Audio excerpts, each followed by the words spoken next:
Okay.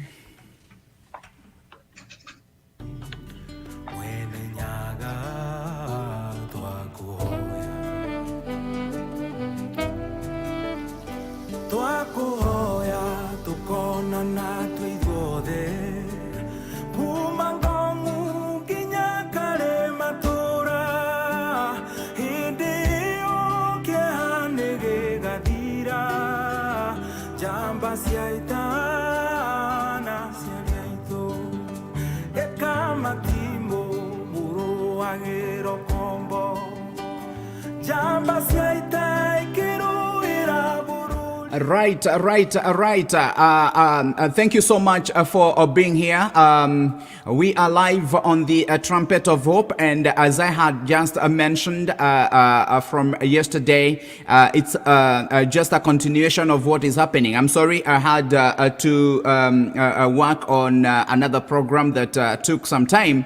I was interviewing a wonderful Shosho who just came to visit her grandson, Captain Derek. They live in Conroe, Texas, and he's an engineer and a pilot, and that is very good. So that is why I took some time.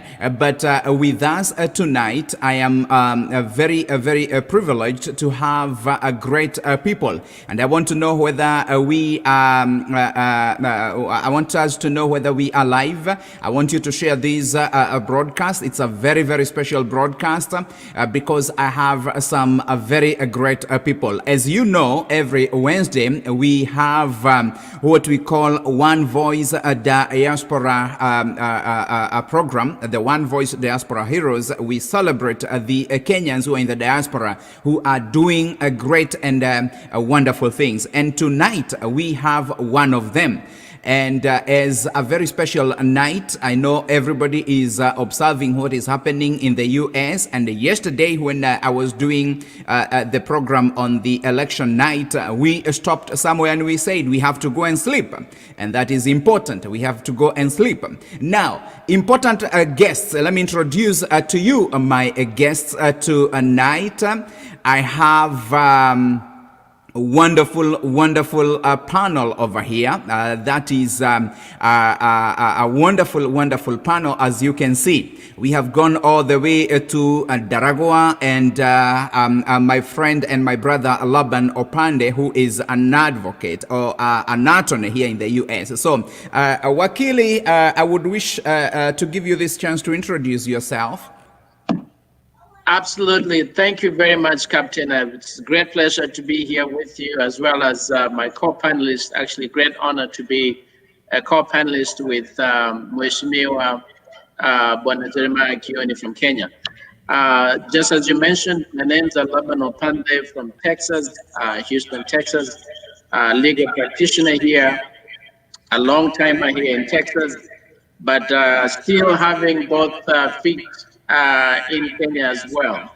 So I'm back and forth, but my current home is here in Texas. And it's great to be here, and I'm looking forward. Awesome. Thank you so much. Now, the next guest, and I want to make sure that we are clear and nicely. Nyabrawa Bio, thank you so much. Winnie Wangoi, thank you so much. Peter Munene, I hope that you can hear our voices nicely. I want to make sure that we are clear. Charity Mudia, this is my Shabik from Karatina. Thank you so much and good morning. Joan Mwangi, Mwedia Joru Awabroti in Nanyuki. Thank you so much and good morning. I want to make sure that everybody can hear us before we proceed. I want to make sure that everything is good. So to all the fans and all the great friends, we want to make sure that everything is good. Together with me is my old-time friend. I remember when I was working in KBC Shoro FM, I used to have a program every evening and sometimes in the morning, and he used to be one of my great panelists. And it is interesting that tonight we are in the US, in the United States of America. That is awesome. Yes. That is awesome. Mheshimiwa Jeremiah Ngayowa Kioni. Hey. Yes, Captain. Welcome, welcome, welcome, welcome. Nashukuru. Thank you, asante sana. I'm happy to be here. I'm happy to have this reunion and also to meet a new friend called Laban Opande. And we are happy as Kenyans, and we want to take this early opportunity to thank our Kenyans in diaspora for the way they have continued to hold the name of Kenya, of our country high, and the way they have their contribution to our economic growth back home. It's something that we don't take for granted. We recognize, we appreciate, and want to encourage them to continue doing the same and being as patriotic as they have been. That is awesome. So I hope that you have enjoyed and also learned a lot as an observer in the US election. Yes, and I also want perhaps to, if you allow me to just say jambo to the people. Of course, you have viewers in Kenya, and especially those in Ndaragwa constituency. And to say that I was out here for a couple of days because I had been picked as one of the observers of the elections that are going on. Some have been concluded. We are waiting for that final decision on the presidential vote. And we have learned a lot. We have a lot to do back home, and perhaps also crucially is that as Kenyans, we have also to ensure that we tidy up our things without expecting too much help from elsewhere, because every other person have, or every country has its own challenges, and you cannot think that you can go to a place and photocopy what the cut and pasting thing that perhaps we had in our minds long ago. We have to understand our unique circumstances in Kenya, come up with an electoral system that works for us, and of course fulfills the need of a fair and proper election that meets the standards, or really an election that meets the is able to be accepted by many, if not all, that it was free and fair, and it has produced the leaders for a period that we are supposed to do. So it's quite some learning experiences, some good experiences that we have had out here in the That is good. Bwana Laban, some of us may not understand some of these things that are happening. So briefly, can you give us, can you bring us into tune into what is happening? Some of us may not understand. I see right now we are stuck at some funny, weird numbers that are not moving. Have been observing. We are at 264 and 214. I'm still seeing some things that are not, adding up. Yeah, Captain, what you're looking at are projections, and largely from media houses, and not necessarily from the tallying that is being done by the various commissions or the people who are actually counting the votes.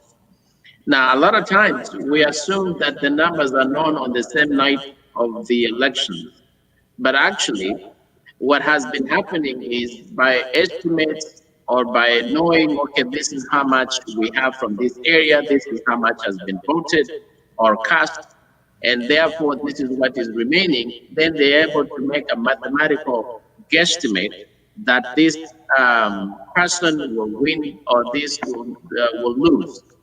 However, the actual tally actually takes days before we actually get the actual number for each contestant in that particular election. So even what we have there, I can guarantee you are not official tallying numbers from the commissions or from the districts from where they're coming from, but from projections done by the media.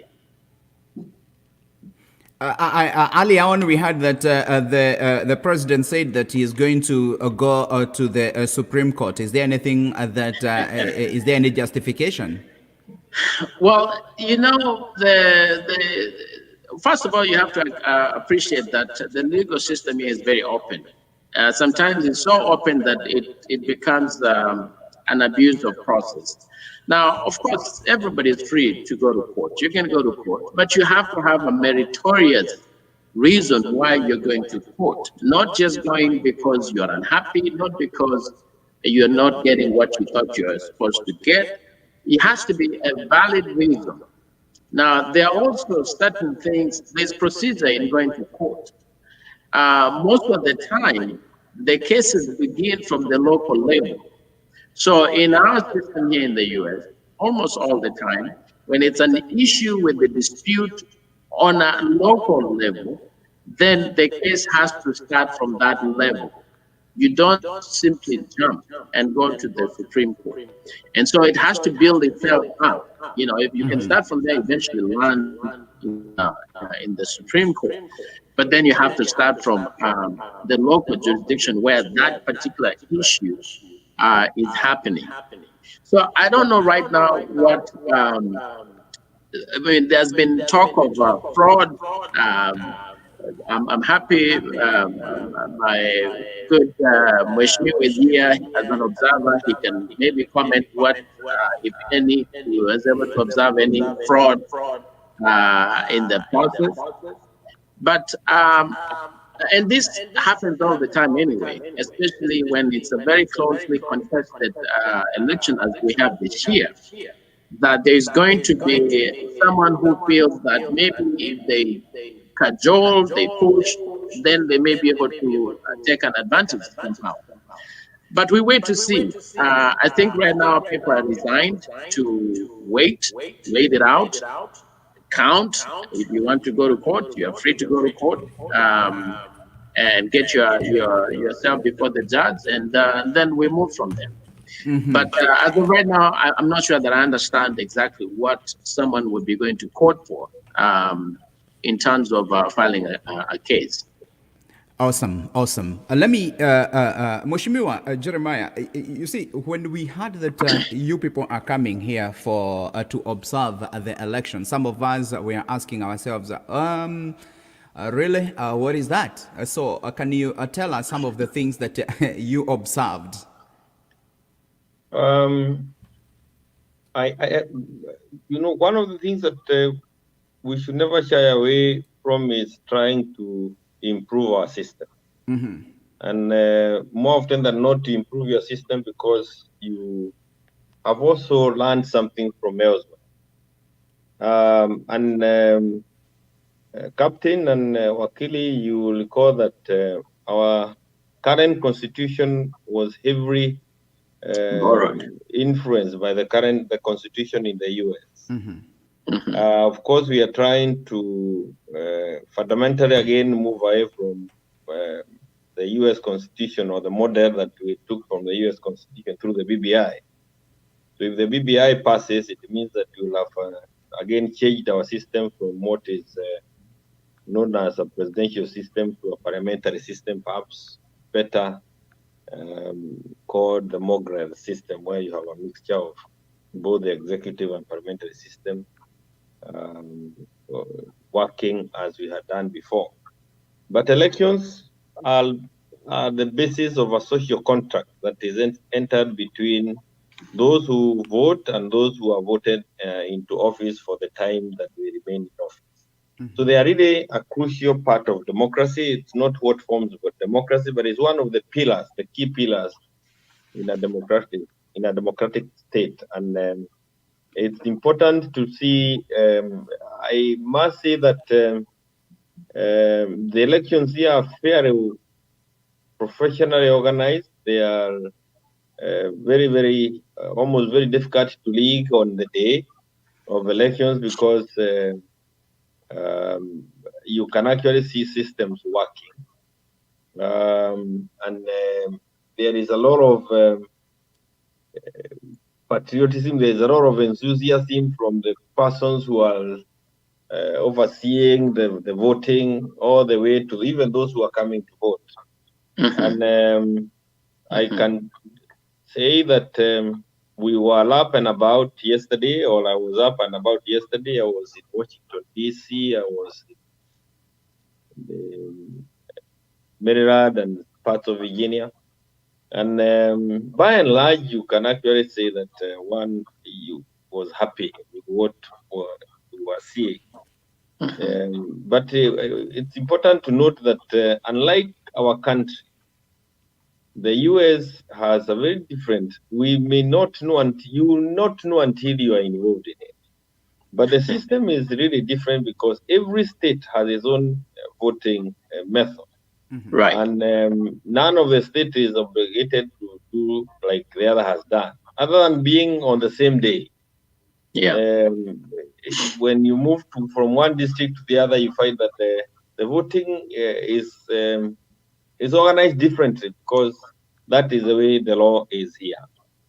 The other thing that I noted was that unlike our country where you cannot carry on campaigning, actually you're supposed to stop campaigning a day before the elections. Here you actually campaign even as people are going to vote. And you know, because of the time zones. Like, I think it is important for those people back home to know that between myself and where you people are, Kiri, is like between Kenya and South Africa. It takes almost Absolutely. 4 hours to fly. Yeah. And so the time zones are different. I think I don't know how many hours. You're 1 hour ahead. Yeah. How many? You're 1 hour ahead of where I am right 1 now. hour. So there are times that by the time that elections are being declared or results are now being turned in some states, others are still on the queue voting. And in our country, you see that everywhere you stop at 5, voting stops at 5, and or 6, whatever the time that we pick, so that when you start tallying, you don't influence any other person who may not have voted by saying, like I have seen with the media here, saying the numbers that are coming out are showing that so and so is the one that has taken the lead here, has taken the lead elsewhere. That could influence those who have not, who may not have voted yet. So a little bit of interesting scenarios that we see here, but by and large, quite a bit that we can learn from.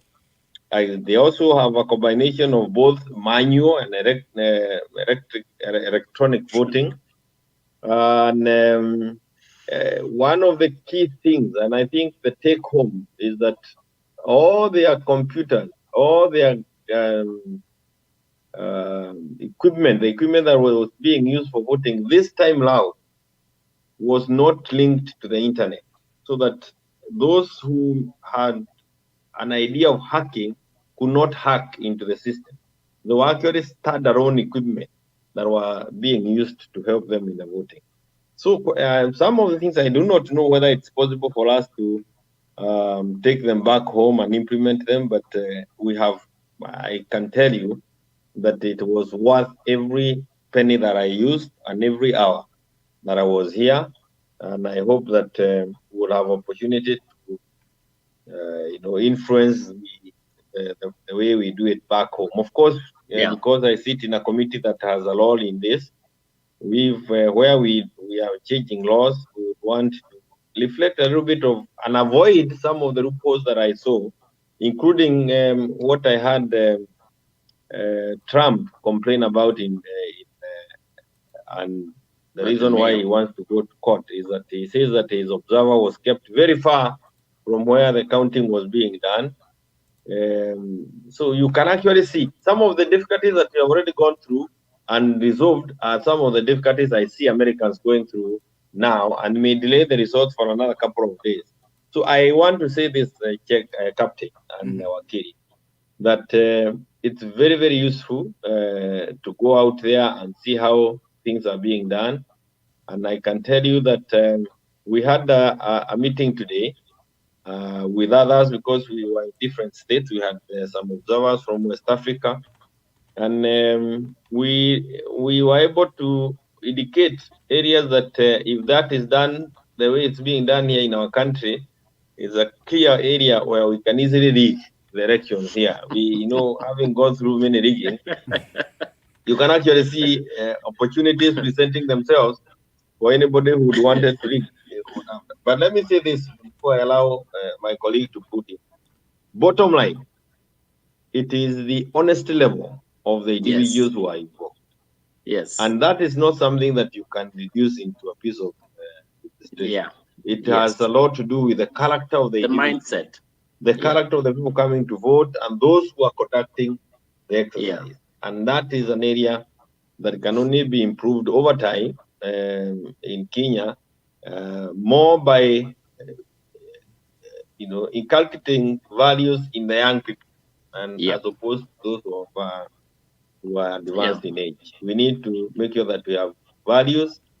The national values needs to be taught to our kids in school so that they grow with those values, and then eventually they will be able to become the Kenyans that we want to have in the positions of authority. I agree. I think I agree totally what you've said, and that's the last statement is really what should be the carry home message. I think there is a level of mindset here. Of course, it has been tradition for so long that people almost take it for granted that you do the right thing, you know the process, you follow the procedure, you cooperate with the people, and you do what you're supposed to do, and you go home. So the level of interest that has been there this time, the interest was that there's a lot of people showed up, which is what should happen, and that's really what the leadership ought to be encouraging people to show up. So there's a good turnout. Now, the pandemic did actually even slow down. I'm assuming this should have been even a much higher turnout than it is, than it was, and I don't know exactly what the percentage is right now. But we can imagine if the pandemic wasn't there, then perhaps even the turnout would have been even much greater. I think from the statistics they say there hasn't been such a great turnout since I believe during Clinton time or thereabout. So now going back to what Mheshimiwa was saying, in terms of bringing the kids up, inculcating the element of honesty and integrity from when they are young. And that's the homework we have as Kenyans in terms of changing the character of our existence so that we know that you do the right thing, not because someone is looking at you, but because you know that's the right thing to do. And once we have that kind of mindset, I think a lot of things will change, going forward. And I think, Captain, if you could allow, that has a lot to do with we have been taken over with the desire to want to make money. Yes. And everybody wants to make money as quickly as one can, and eventually you end up doing the wrong things because you think that all that you live for is money. And as opposed to our system where everybody is paid, quite a chunk of the people who are, in fact, the call is those who want to come and help and volunteer. They may be reimbursed the traveling costs, some allowance for, to help them get something to eat and the rest. But the issue is not how much are you paying. Is there an opportunity for me to help in this process, in this system? And I think there are two other things. One is that we also learned that you can actually register on the day of voting. You can walk into a polling station in some of the states, and if you are not registered, you register and vote. All that you need to do is prove that you are a resident of that state by perhaps producing a bill or the rest. That was a very interesting thing. You can imagine in our country somebody being told to register on the day of voting, what that would amount. And another interesting one was that you can actually the judges, by the way, we are told that the judges are all expected to be on duty during the day of voting, so that if somebody has a call or a case, an issue, you'd want to rush and get the opinion of a judge, the judges are waiting for you, so you don't need to look for them in the house. And the other one that was also interesting is that to be a voter, other than registering during the day of voting, you only need to walk into any of the government offices, any government office, wherever he is he a police officer, a daktari, a government officer is obligated to register you as a voter, and you do not have to. So you don't need that the campaigns that we normally have back home. Maybe 2 months of For registering voter people as registration. voters. No, you can Yeah. register as a voter from any government office, and I think that is something that those are some of the areas that we need to pay attention to. And again, you walk into a polling station, and I tell you some of these things, you look at them and you can't believe it, that the ballot is printed for you from just a printer that is there. Remember what we do in back home? We have a printer somewhere in Dubai, and we have to spend a couple of billions of shillings to go and get the ballots printed. They are brought into the country with security features and serialized, and you know it is it's something. I mean, I couldn't believe it that walk in and a ballot is printed for you, and you fill it in and you slot it in the machine. The machine counts, and it's even able to know who you are voted for. And so by the end of the day, even where you don't want to do the manual count, the machines will tell you this: they will receive this X number of votes for so and so, and X number of votes for the other one, and including I think it was in the district of Korobia, where there was a referendum question because they want to legalize and regularize the use of marijuana. I don't know whether bangi and that has been a trend. Interesting. They were calling those things mushrooms until we inquired as to what they are. They were calling them some types of mushrooms. Only to realize that they are cocaine, bangi, and all those things. So very interesting experiences that we've gotten from. Thank you so much. Let me take this opportunity to salute everybody. We are together with Honorable Jeremiah Ngaiwa Kioni. He's the Member of Parliament from Ndaragwa Constituency, and also he came in as an observer. And as he says that there were quite a number from different parts of the continent. The other thing that I want to mention is I have Attorney Laban Opande, who is a friend and stationed in Houston, Texas. And this is a very special debate. Now, among the things that we are discussing tonight, it is also important if I can share what is happening on my other side. Let me see if I can share something, what is happening here. That is my screen on this other side. And as you can see, there is a lot of so many things going on. Right now, the President Donald Trump has 214 electoral votes, and he is required to have 270 to win. Joe Biden has 264, and he is required 6 more to get to 270. The 6 more high chances if Nevada clears. Right now we are at 75% reporting, and it is a very competitive, very competitive election, and the results have a difference of about 8,252. That is in Nevada, or 200 and 8,000 votes. Joe Biden is leading. If anything happens and they call Nevada, then we are clear to have Joe Biden being declared as a winner.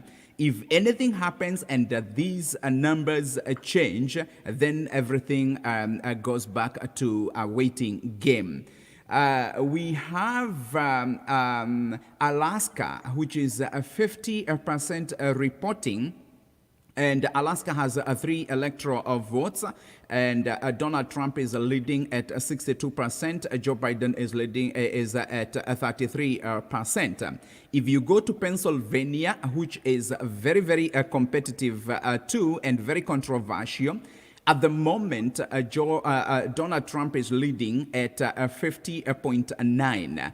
The difference is around 190,000 votes. And Joe Biden has 47.9. They are at 89% reporting. Anything can happen. Pennsylvania becomes a very controversial, and everybody is waiting to see if there can be some magic for the remaining 11% non-reported. North Carolina became a tricky one. Joe Biden is having a 48.7 of the 94% reported, while Donald Trump has a 50.1. The difference here in North Carolina is very kidogo. These are 15 electoral votes. Then Atlanta, Georgia, which all of a sudden has developed some interest with a case being taken to court right away by the Republicans. Donald Trump is at 49.7, while Joe Biden is at 49. The difference here is also very kidogo, and anything can happen. So right now we are just looking at the Nevada, and that is what will determine if Joe Biden will take the lead. If he takes this one, we are good. If or he is good. If he doesn't take that, then we will require he will require to flip either North Carolina or Atlanta, Georgia. This is America, where democracy is being tested. This issue of college votes, and I know my friend Attorney Opande will mention, is in the Constitution and permanently there after over 200 years. It is there and nothing has changed. The day of the election, nothing has changed for all those years.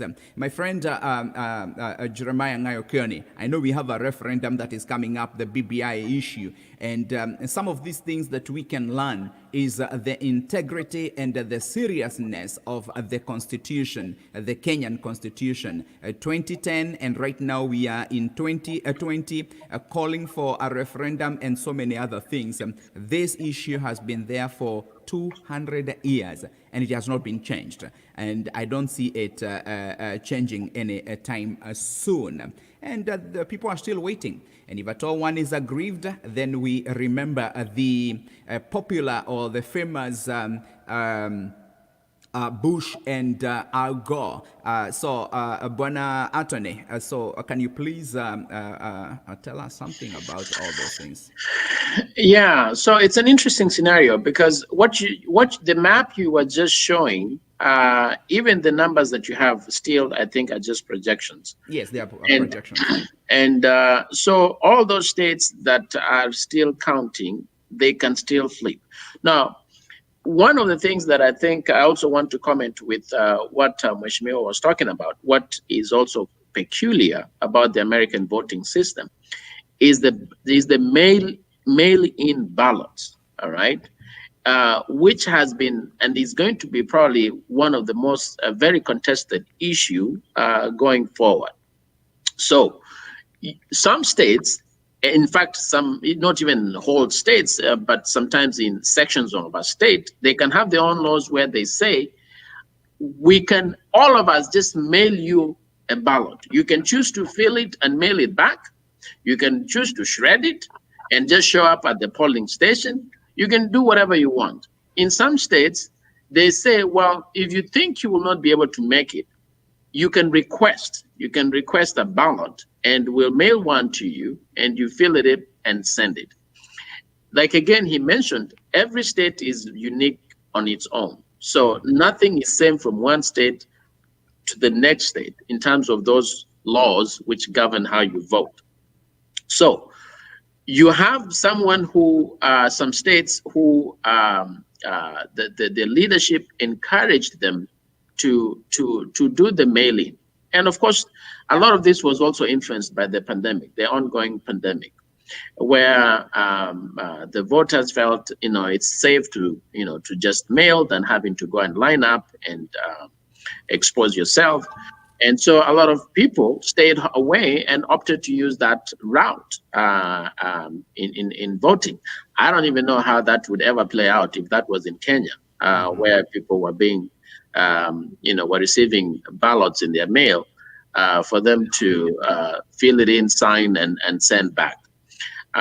So anyway, so those who then some of the states have laws that if it's mail-in ballots, you have to count those who are there first. You finish them, then you start now counting those who had mailed, their ballots, through the postal system. Now, Opande, okay, yeah, without cutting, that's another interesting thing that we observe. Absolutely, yeah. And like you have rightly pointed out, imagine posting ballots to the Kenyans all over and telling them to vote. I think two fundamental problems that I saw. It works well here because, again, the culture is that it has been used before and it's not brought any issues. And I can actually see why Trump is trying to use it now. But what I was wondering about when it was clearly explained to me as how it works. And in fact, as you have mentioned, the state of Colorado and Alaska, they don't have a voting day. They mail all their ballots and people mail them back. And all that they do during the voting day is to count votes. They don't expect to see anybody walk in. But you see, back home, we say that kula ni siri. But when you have a ballot and you receive it in your house, it becomes a family affair. And you, as the head of the family, can sit around and say, these are the ballots and we have 6 votes, where we take it. I see that as an issue that can actually compromise our way of voting back home. So while I thought it's something that we can try and use, it has quite a bit of its challenges, and I don't think it's something that I want to encourage people use back home. It will really become a source of problem. But amazingly, it's the one being embraced here by more than 60-70% of the voters. A lot of people did in the mail-in approach. I was amazed. Yeah.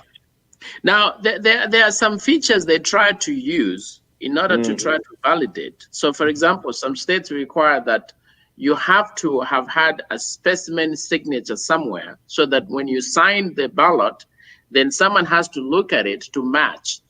What I can tell you is that in my living here in the United States, a signature means almost nothing. I mean, someone can just scribble a line and that's it. To them, they have signed and that's it. And that's not going to be the same with the next one. The signature they use to sign their ticket meal in a restaurant is not the same one they're going to write on their check. It's not the same one they're going to, I mean, it just varies depending on how they feel, where they are, and so forth. It's not the same as in Kenya. In Kenya, someone's signature is really a signature. I mean, it's so authentic that nobody else, even someone trying to forge it, you can actually tell that this is someone who tried to forge it, because it's like a fingerprint, right? So now you start having the issue of matching the compromise you're talking about, where it's a family affair. Not even a family affair. You can get someone, you've moved from the house, you get a mail ballot, it was not intended for you, right? But yes. You can decide to fill it in and send it back.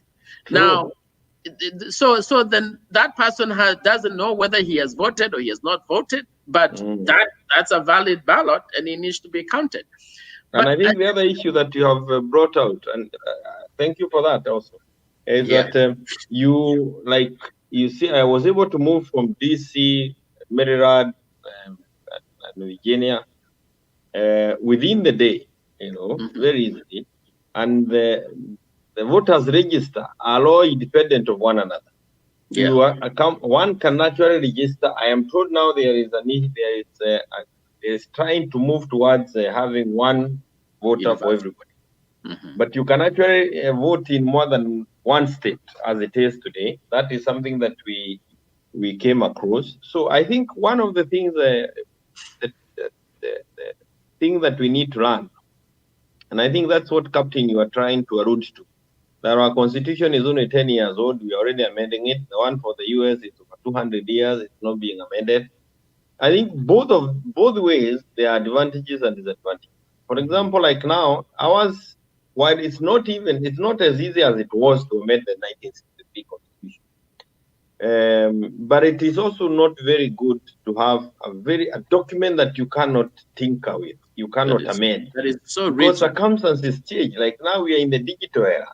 And for the Americans to be able to move their registration into the digital era, I think it will not be as easy as it is in our case. One of the amendments that is being introduced by the BBI is actually recognizing that we have moved from analog to digital, and there is need to ensure that our laws are also now in harmony with the technology that is in place. And if the BBI passes, you can actually see that that would help us move with the times. But for the US, it is not going to be very easy it's not easy. It's never been easy for them to amend the constitution. So I don't want us to have a constitution that you can change every time you wake up, like it was the case with the 1963 constitution, but also having a document that cannot live with it. We talk about a constitution that is living. It's not a good thing, and especially if you have an opportunity to do the constitution during our times like it was in Kenya. So while some people may want to complain about our ability to deal with the constitution or to amend the constitution within such a short while when compared to others, I think it's not a bad thing, because it's important. Like now, we have the issue of the young people. They are almost heading to 70% of the population in Kenya. If you cannot amend your laws to respond to the need, then I think the documents stop being useful to the people. But of course, again, as I mentioned, with quite some bit of caution. That issue of signature was very important to us, Wakili. And the reason is this, because one of the things that will be required of IBC back home, during the referendum, they will be expected to verify signature. We are supposed to collect 1 million signatures so that we can do we can carry out the referendum in Kenya. And I was very keen to see what process, what method, what magic is there in verifying signature. And all that we learned was that actually, like you correctly put it, is comparing signatures, looking at the one that you have in your data and the one that has been signed by the person who is claiming to have signed. If they match, you move on. A very contentious issue. You can just...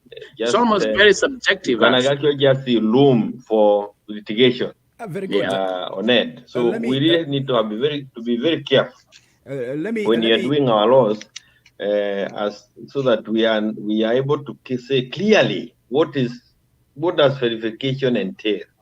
And I think we may have to just go on to the point of saying verification entails establishing or ensuring that somebody is a registered voter in a given county. And beyond there, I think it will be stretching it too far. And thank you so much. I want to mention a few things because I was, Mheshimiwa, you know that we have worked a lot with you and we have done a lot of interviews back in Kenya.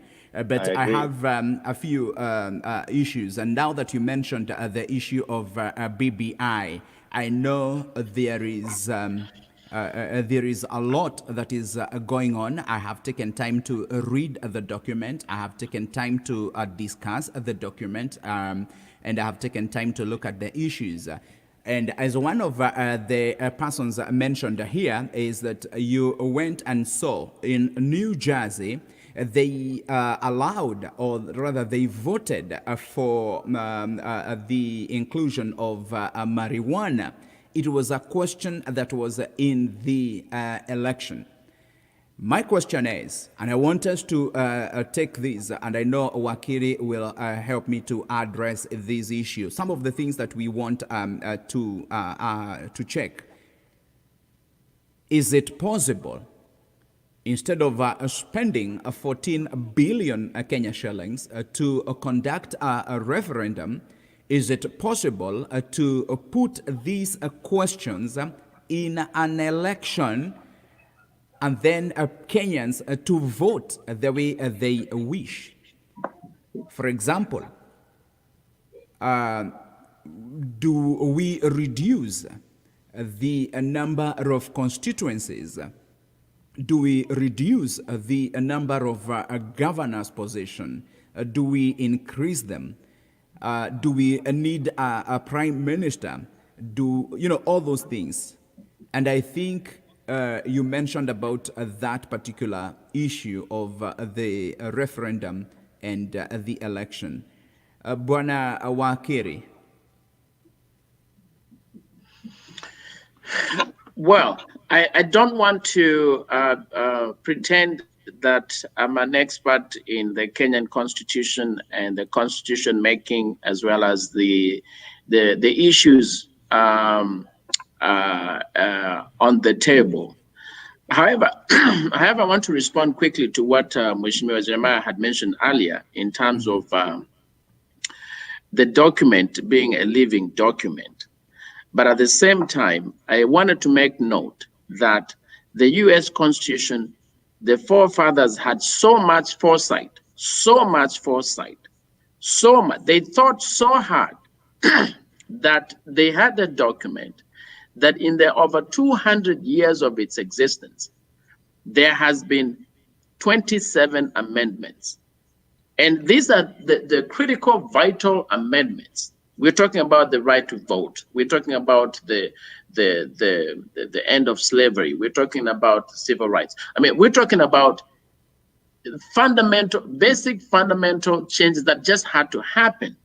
But overall, the tenet of our existence, the way people ought to live and behave with each other as neighbors, as family, as colleagues and co-workers, is the same and is protected by that same document. So I think there is, from the past history, the little history that I know in the constitution making of Kenya, is that people would bring in their own personal interest and lose focus of the larger Kenyan family. And it went to the point that they said, well, wacha ipite tu hivyo, tutarudi baadaye to come and fix whatever is missing. And so that tells you the level of selfishness. In other words, people were not willing to just let go and be for the common good, that they wanted things to be personal, to the point that they just had to reach something and say, for now, wacha tuiache hivyo, and then we'll come back later. And that's where we are coming back now, in so soon. As a matter of fact, the current constitution has not been fully implemented. We are talking about having to change a constitution that is not even done with implementation of that document. Yet we want to change it again. And so as we think about the amendments, for now or in the future, I think if the leaders are honest and they take away the self-interest and they really truly put it as a national posterity issue, then these things should be done at once and will cover 100 years or even 200, just like the American system has been. But let me go back to the issue of you asking about the way they do it. And I think Mheshimiwa Kioni alluded to that. Here, the ballot includes those kinds of referendum questions. So the ballot, and most of them, they have the very generic top level. And then at the bottom, you have things that are specific and unique to your own needs. So the question about the marijuana is a state issue. So it's not a federal issue. So you come, you vote for the president, you vote for the senator, then you come now to the state level where you're voting for the governor and whatnot. And then at the bottom, there'll be those referendum questions. Some have them as propositions, whereby they're saying, we propose to build a road here. Do you want us to do it or no? Or we want to raise some bond money for constructing a new school in this neighborhood. Do you want it or no? You know, so it becomes to the level of where you actually live. So where you live, you're making a decision that pertains to you. You know, because that need for that road has no bearing with someone who is in Alaska or someone who is in New Jersey, because or a dam being built in your neighborhood has nothing to do with an airport being built in elsewhere. So therefore, you have control. You as the voter who lives, and by the way, the voting pattern here, the registration goes with your residential address. So in other words, when you get your driver license and it has your physical address, residential address, that now defines where you are, and you are zoned around that address, where you live. So the good thing here, seems things work so seamlessly, and we almost take it for granted.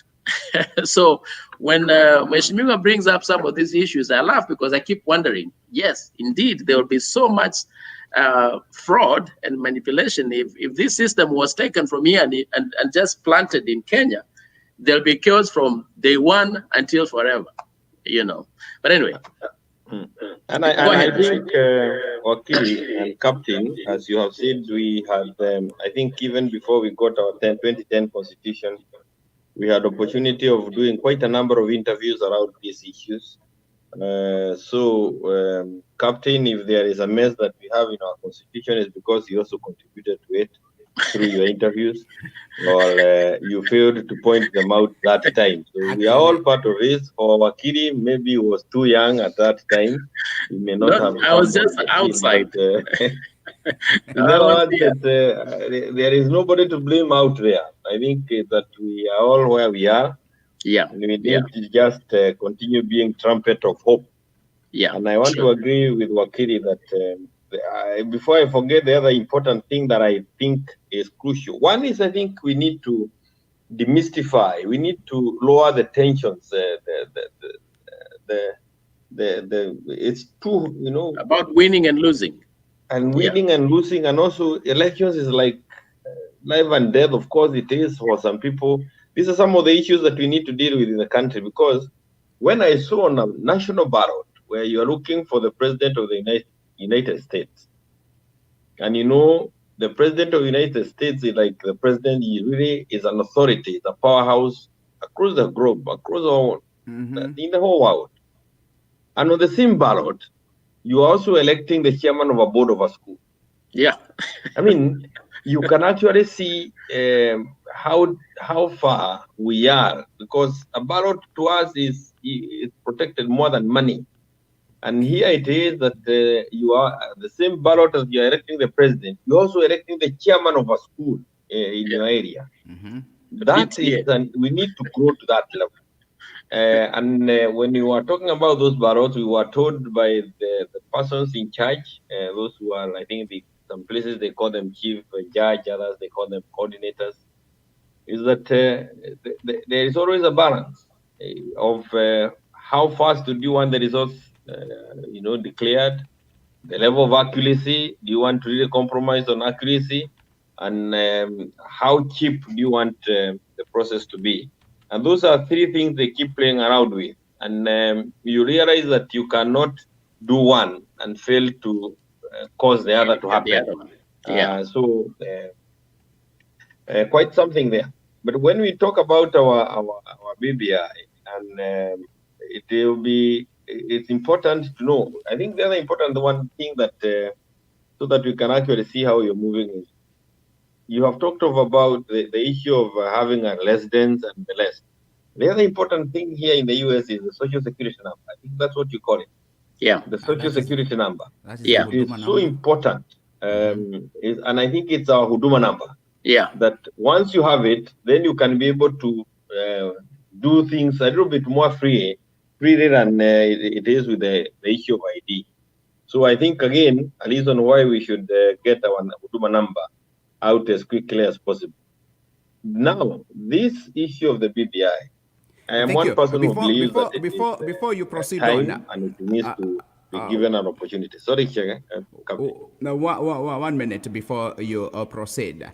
We are looking at the observations in the American election that was just concluded about 24 hours. And we are seeing the results. Right now we are stuck somewhere waiting for the final analysis, and then we see who is gonna be declared the winner. The current President Donald Trump at one point at 2 a.m. actually decided to say, hey, I think I'm the winner. And that was a little bit careless when it comes to being the head of a state and saying that I'm the winner and the results are not yet counted. At the same time, Joe Biden decided to go live earlier and said we have to count every vote. Today, Joe Biden was live again and said we need to continue being patient and wait because there is something that we call the power and the difference, the power of one vote. That is democracy. In our case here, and I know Mheshimiwa will carry some of these things as he goes.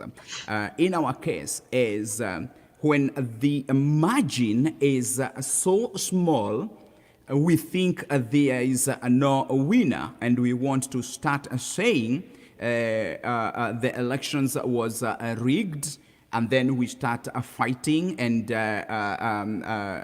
bringing chaos like we saw in the past, just because the margin is just so narrow.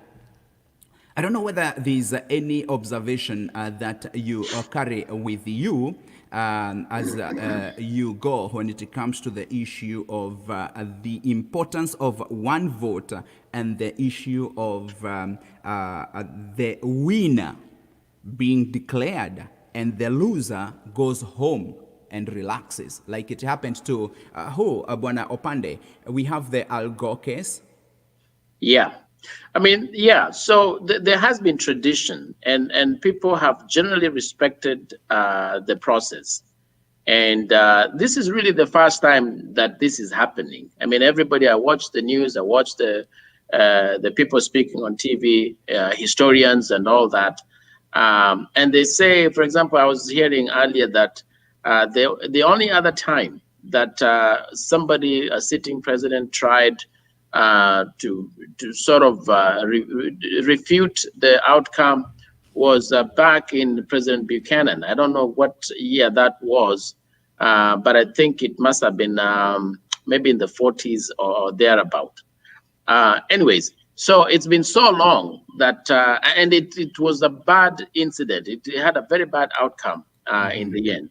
So, but I think we have a very unique character in the current president. I think there is nothing, in my opinion, my very humble opinion, that you can compare with any other president. There is no sector, there is no attribute in his leadership, the way he runs his government, the way he has done it for the last 4 years, that you can compare. The way he interacts with people, the way he communicates with the nation. I mean, this is a president who came in and started tweeting, and we had to adapt to that. That's, I do remember initially people saying, "Oh, this is so unpresidential. How can he be tweeting?"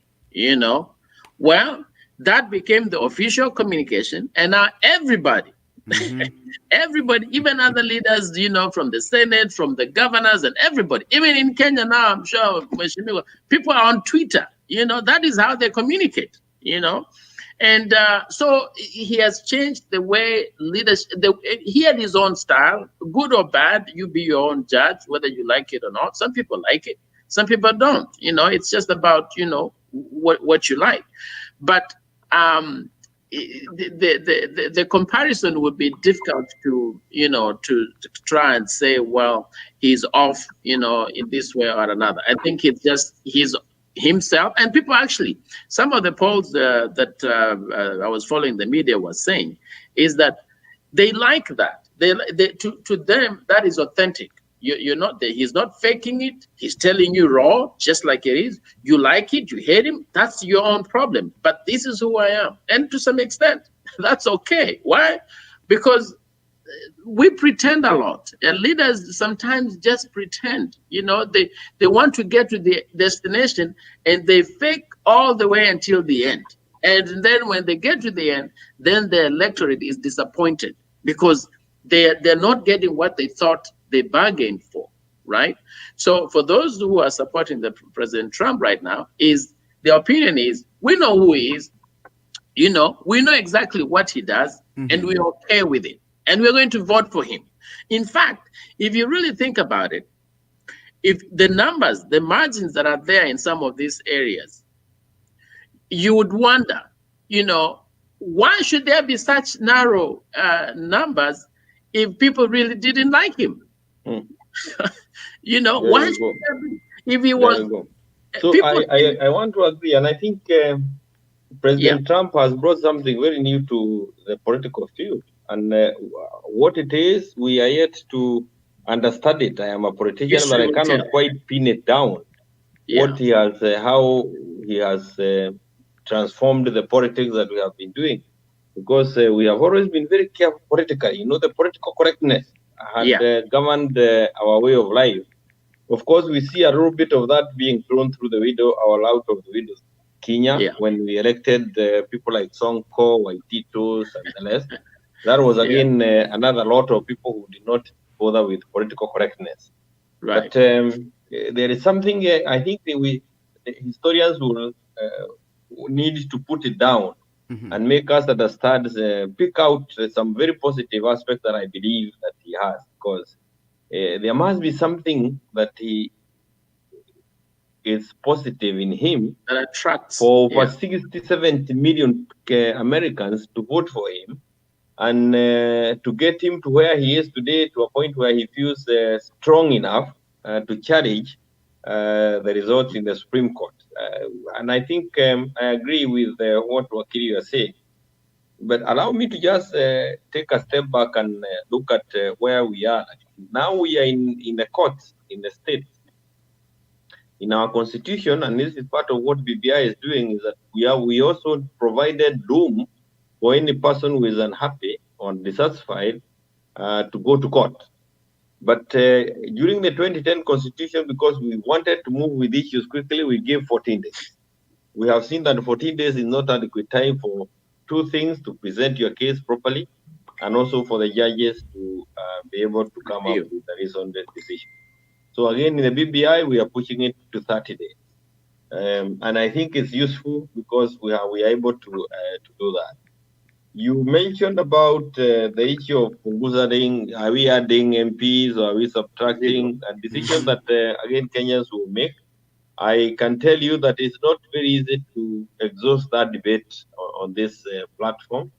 But as I mentioned earlier, at the beginning of this very useful debate, is that every country, every community, every society must come up and devise ways of dealing with issues that are dear to them.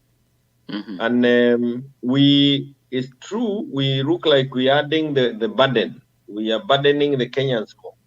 But the cost of having lost peace would be much higher than the burden that Kenyans may need to bear to ensure that we reduce the tensions that come around during elections. In this way, that when you have the stakes are so high, and you can actually now see it in the US here. The stakes now have become so high because the country is like it's cut into two. You have the Republicans and the Democrats almost cut in the middle. And that's the kind of scenario that we have in our country. Of course, here, the systems are such that it really does not eventually matter who is in power, because the roads will be done, there will be electricity, there will be water, health will continue. It's really some little bit of adjusting here and there. In our country, there is still it's still very key. The presidency influences in some way how resources are shared out in the country. And this is the table that you want to introduce more people, so that you you reduce the stakes in one office. And I say this because if we do not come up with that homegrown solution to our issues, we may get ourselves back to 2007 and something that was very costly to us. So I think it is important to look at these proposed amendments in that light. Remembering also that while we may think that 10 years is too soon to amend our constitution, our 2010 constitution, while it was a negotiated document between PNU and ODM then, was really a ceasefire document. We were in a state of war. We were either going to hold the country together or lose it. And this document was key to give hope to everybody and say, yes, we have a new way of looking at our things, and we should be able to now give ourselves time so that we can continue improving it. And that's why we are now saying having the cabinet outside of parliament doesn't seem like it's working well for our country. We want to bring back the members of the executive back into parliament. And again, it is, let me emphasize this, it is a document that must address our unique situation. And every country has its unique situation. And a good example is here in the US. We are now in Washington, D.C. And Wakili, I was amazed or pleased to know that the Washington D.C. is not a state. They don't send senators to the Senate. Mm-hmm. They elect representatives, but they do not have senators in the state. And it must have been influenced by some unique circumstances where the Washington, with its very huge population, was denied senators, and some very small states in terms of population out in the countryside were given an opportunity or a seat in the Senate. Why? Because the founding fathers of the US had a unique situation to deal with that would help and they needed to come up with a unique solution that would hold the country together. Equally, in our country, we must be able to look at what is this that can hold us together, allow us to grow our economy fast so that we can create employment. So some of those things will look like burdens on the Kenyan shoulders. But I am pleading the case that it may look like a burden, but it is a solution that would help us to calm down and allow the country to grow faster so that we can be able to can I comment some of the issues that are really pressing. And one of the issues that is so pressing, mm-hmm. and if you do not look at it from all angles, you will be lying to Kenyans, is unemployment level in our country. Mm-hmm. And how can you create employment? By growing the economy. Economy is not grown by the government, it is grown by the private sector. The private sector cannot invest in an environment of violence. We must calm down the political temperature. Thank you. Before Mheshimiwa, before we proceed on, I want Bwana Opande to comment on that, and I want to ask my viewers: do you support the BBI? A very simple question. Do you support the BBI? Because there is so much that is in the document, and I don't know. Maybe when Mheshimiwa comes back, you can tell us what you people agreed when you went to Naivasha. Yeah. And I want to know the position, because Mheshimiwa Kioni, I know, and you know very well, Ruto was with Uhuru in 2002. And later, he supported the president for 3 consecutive elections. And the president won. Right now, he seems to be sidelined. He is not being involved in the issue of BBI. When he came to Bomas, he mentioned some key pertinent issues.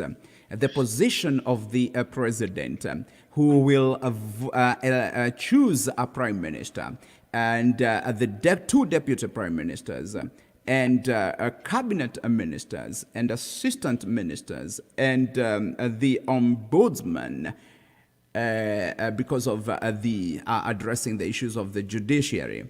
And he can fire these people and some of those things. So can you tell us, where is Ruto's position in this whole scenario? Are we bringing in one person and kicking out another? that is also an issue. The issue of 390 members of parliament. I know you have observed in the US, out of 300 million US people, we only have so much senators, so much Congress members, or the House. And the Senate is the upper house, very strong. And then, it is as simple as that. Why do we require 390 members of parliament, so many senators, so many governors, so many MCAs, and all these things? It is costing Kenyans a lot of money.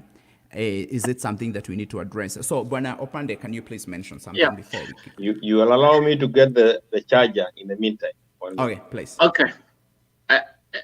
I hope you'll listen as you get the charger. But yes. Well, the issue of do I personally support the BBI? In my very humble opinion, from what I've read, and I've really not thoroughly read through it, so if I sound ignorant, forgive me, is that it is an unnecessary procedure. It's a necessary document. In fact, it's an illegal process that was initiated for, in itself, its existence is an illegality. There ought to have been a proper procedure through Parliament to enact that commission or that group, whatever the Haji group is, to do that. So that was not done. Nevertheless, after all that was done, and the report now is being shared. One, some of the issues that it proposes it will solve are not necessarily issues that require a referendum. Those are issues that people can sit around the table. The leaders between the branches of government can sit around the table and they harness it. They talk and they agree. When some of the items, and I forget some of the key items that are being proposed in there, but I'll come back to what you were saying, Captain, about the governance structure. But they were talking about the youth fund, the youth loans, the forbearance, or something like that. That the youth can the recent graduates can have a forbearance in paying their student loans. The youth can have some kind of a youth fund where they get a loan and they have a concession, how long, all those things. Do you need a referendum, in order to do that? Now, we do know the genesis of the BBI, which was an agreement by the leaders, the opposition and government, to quell on the fights that were stifling the economy. Mm-hmm. And they shook hands and said, you know what, all right, we the opposition really, I don't know who initiated, that's maybe someone is writing a book about it, but so they got together and said, okay, ceasefire, let's talk and let's build together. All right, so from there, which was good, because sometimes when you disagree, it does not mean you don't become an enemy of somebody because you have a different mindset or a different policy thinking. And so from there, the BBI was initiated, but I don't think that it was crafted in the manner that it should have been crafted through legislation, because this is a process that was made by two gentlemen agreeing to get together and do good without fighting. But the actual process of involving the citizenry, it's something that should have gone through Parliament, that the Mheshimiwa Kioni and Bunge should have said, okay, if this is, how do we legitimize this process? So in my humble opinion, the beginning of it was not a legitimate, not the beginning in terms of the handshake, but the process of working on it, choosing the committee that handled it, and then making it a national document when really it was an initiation of two people. But anyway, the bottom line is the positions. This is very important. I think I need to share this. Perception is so important. Why? Because the people, those who are out there opposing it, And sometimes they fail not to openly do it because they don't want to sound offensive. But the perception by the people is that this is something that is being made so that people who may end up opposing each other in the next elections can have a seat, okay, can have something, a position in government that comes with the perks and all the advantages of being senior in government, and that's it. It does not go beyond the higher echelon of those who are proposing it. But anyway, I'm a lay person in a very far country that I do try to keep in touch with Vitu Kwa ground, but I really keep a lot more on the ground on this side. So I leave it for Mheshimiwa to teach us because I may be really, really off. Thank you so much. Mheshimiwa, thank you so much. I know you're just preparing. Remember that we are together with Honorable Jeremiah Kioni. He is an observer in the 2020 U.S. elections. And from Washington, D.C., he is coming to you live to address some of the things that he observed. And the issue of BBI comes up because as he mentioned, the questions that were in the ballot this year includes some of the issues that Americans would want addressed. And that is why we asked, do we still require, is it something that we can borrow from maybe such a country? When he goes back, he can say, okay, I saw it.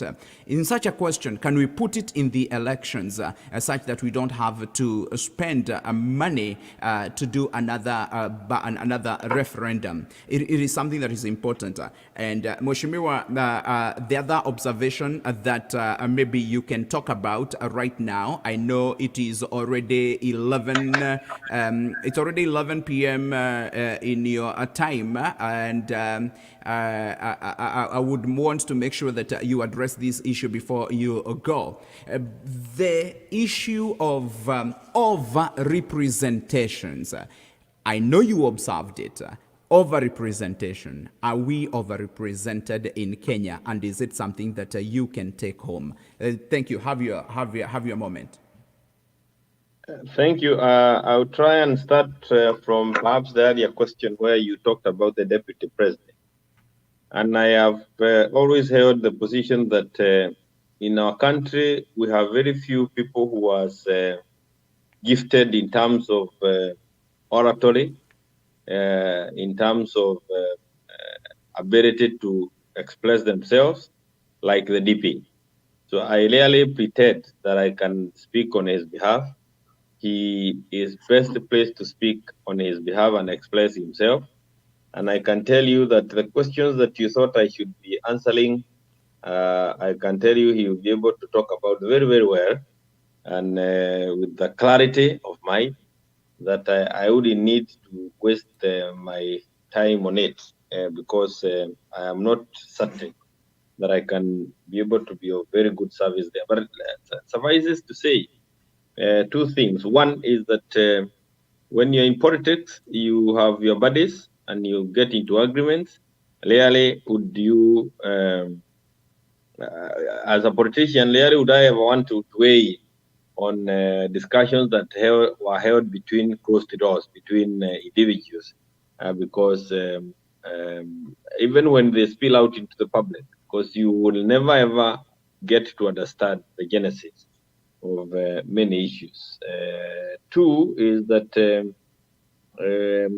during the last bombers meeting that you were there, the president also let out some 2-3 statements that were really telling. One was that the handshake between the president and the prime minister was done with the knowledge and actually the approval of the deputy president. That surprised me because I always thought that it was perhaps it was done in the dark. But when it came out and that he had actually been consulted by the president, and he had approved of the handshake because in their discussions, this was a necessary second handshake after the one for 2013. And I think the other thing that came out also, which again, and that's why I'm saying that he's the best person to speak on his own behalf, is that some of the commissioners in the BBI are the individuals that he would have seconded or proposed or approved. That again was told to us by the president and Thomas. And so those two, of course, the third statement was again, there was a clear agreement that we are in a relay, and when you are in a relay, you wait for the button at the correct position. If you try and learn backwards, then you are getting your teams disqualified. And the word disqualified is my own. It wasn't said, but he left it for us to fill in. But you see, for those of us who've been sportsmen, you can actually lose a very good race by just going back for the button. And I hope that is not what has happened in this particular case. So I want to say that the deputy president will certainly be able to come out clear on some of these issues. We were with him and Naivasha when we did this first document. And I can again tell you that at Naivasha, we were 27 members of parliament 2010 in the month of August, or a little earlier, I think it was in the month of March 2010. And what was amazing, and again, this is why I keep saying that he is the best person to speak on his own behalf, is that the last press conference that we held at Naivasha, the 27 of us were all very happy with the document, and we left saying, at least we have salvaged the country which was about to collapse. But somewhere, I think, between Limuru, Sokomjinga, that area, and Nairobi, the DP decided to say, by the way, I am saying no. So before he docked into Nairobi, he was a no candidate. But after Naivasha, we were all in the yes. And again, you can go through the clips. That time, Captain, you were still in Nairobi. You can go through the clips. You see the press conference that we held with all the battery of journalists that were there. So he understands his own game, and I encourage you not to try and be carried with it. The issue of the referendum question coming at the end of or during the same time of voting, I have mentioned that before as in a debate of a similar nature. Not that it is anywhere in law, but it is a piece of is a provision that it would best be in an act of parliament, as opposed to having it in the constitution. For the reason that there are times that you may get to a situation that you need to really look at your laws to save a very dire situation, and the constitution is a more static document than a piece of legislation. But the issues that needs to be dealt with in the BBI, in my opinion and the opinion of those who promoted it, are again issues that require to be dealt with before the 2022 general election. So they need to come earlier. We can again think of what we do with the future amendments thereafter. Very good. I want to persuade my good friend from today, Wakili Opande, that the process that was done by BBI was not illegal because the constitution allows people to come together. In fact, like you and I today can agree on some areas that we want to amend in our constitution, and we become promoters. The constitution provides for that to happen, that ordinary Kenyans can come together or even individually and start the process of amending the constitution. It's not an easy thing. I doubt if any person without the help of the system will ever be able to amend the constitution, and I don't think it's a bad thing. But the procedure that was followed by BBI is proper, is legal, it's allowed by the constitution. They were gazetted in the Kenya Gazette. We had motions both at the National Assembly and the Senate where we debated and passed the motions. So the legality of the process seems to, I would want to put it at that point. The other issue is that this document that we have has very many facets to it. People will only talk about the aspect of constitutional amendment, but there are aspects of it that relate to policy, We have very many acts of parliament that are already on the table, and they are part of what was being debated in parliament in formats, including what you talked about, the youth. There are issues that will certainly require that constitution amendment. They can actually be done. Some can be done within parliament without going for referendum, but others will have to go for a referendum. And the question is, if you are going for referendum, why not do all of them together? So there are many stages and many aspects of the same. And we are talking of these concessions that are being done for the young people. And I tell you again, and I persuade you guys, you're much older than I, much younger than I. Please don't wish away the issue of the youth in our country.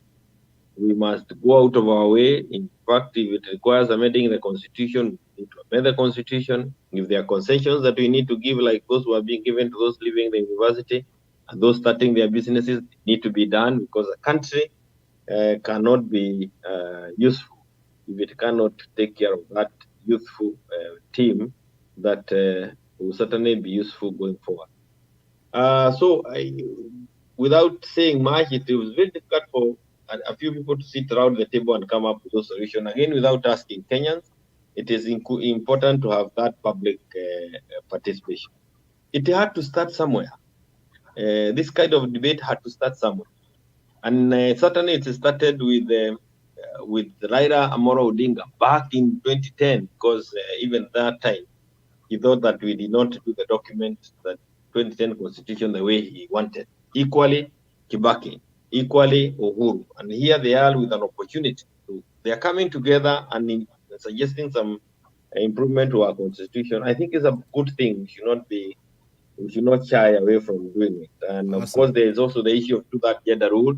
I know you are aware that Maraga issued an advisory opinion to the president, so parliament, And for we the are still reason that waiting we for were it. not able to deal with the two-third gender rule. I can tell you, as the chairman of the Constitution Implementation Oversight Committee, the way the Constitution is, and the way the fundamental rights that are contained, that are provided for in our Constitution, we will never, and not just us, any other parliament that will come would never be able to implement that rule without amending the Constitution.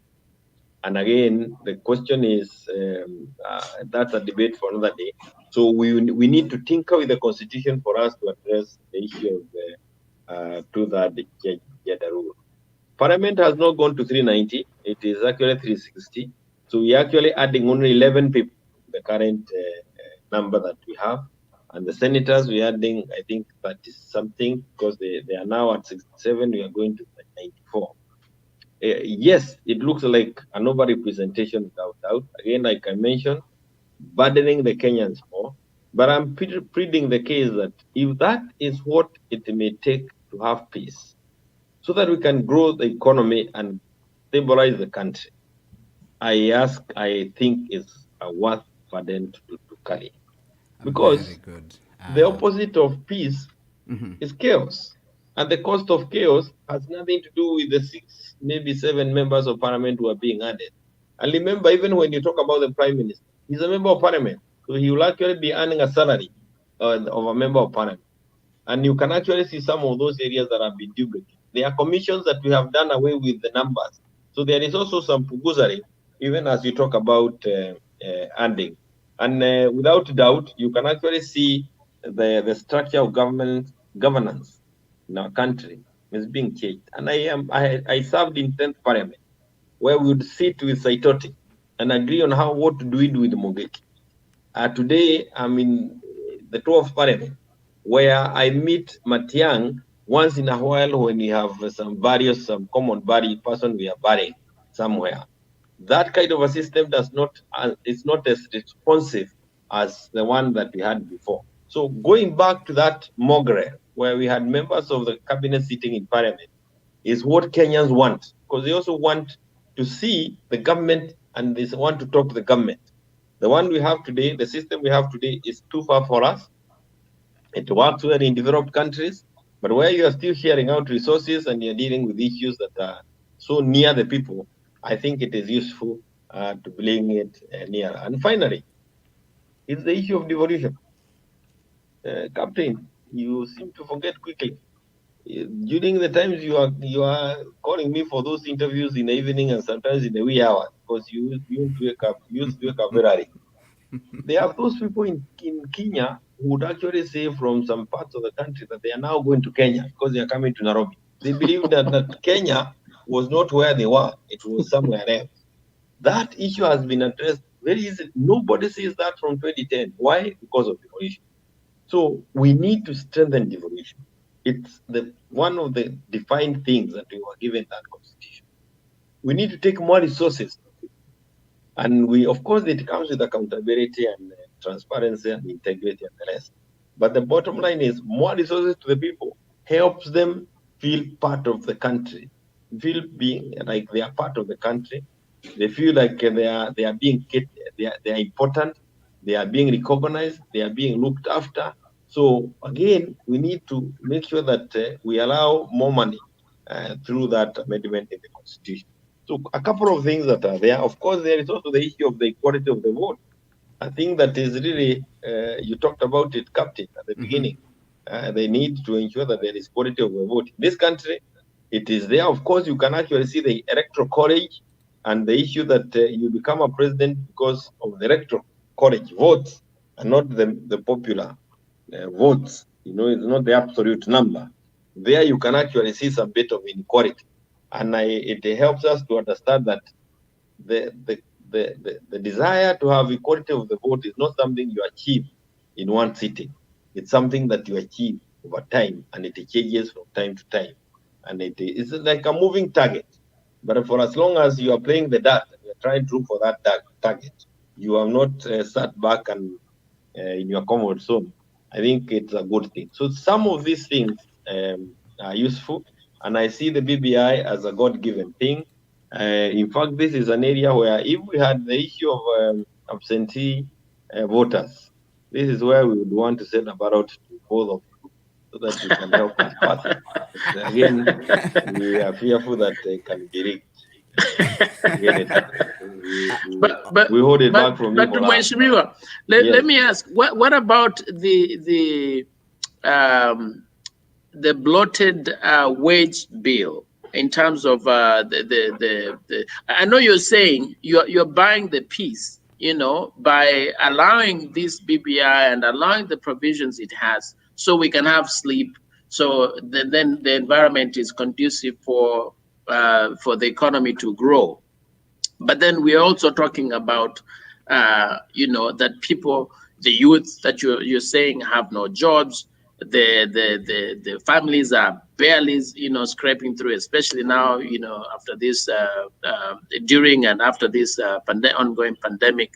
And now we want to increase the wage, because all those, it's all good and dandy.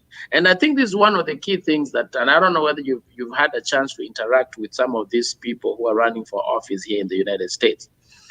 Here, running for office is a true calling. It's like ministry. True. It's like a pastor. It is like a teacher, whereby you just feel that God has directed you to go and lead your people. The salaries that these leaders get here is meager. I mean, people, there's no incentive in terms of salary for public office in the United States. Nothing. There is no office that is so, that this is where you want to go and make a killing.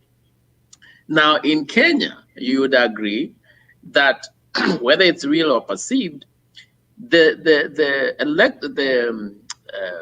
leadership, part of the reason why they want to be there is because of exactly that, because of the earnings they get. So when we have these more positions created, then they are creating that, they're digging deeper into already an impoverished country, because now they have to be taken care of.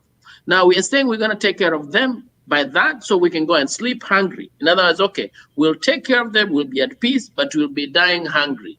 We'll not be killing ourselves with machetes, but we'll kill ourselves because there's no food. So that's one element I wanted you to kind of highlight. Very good.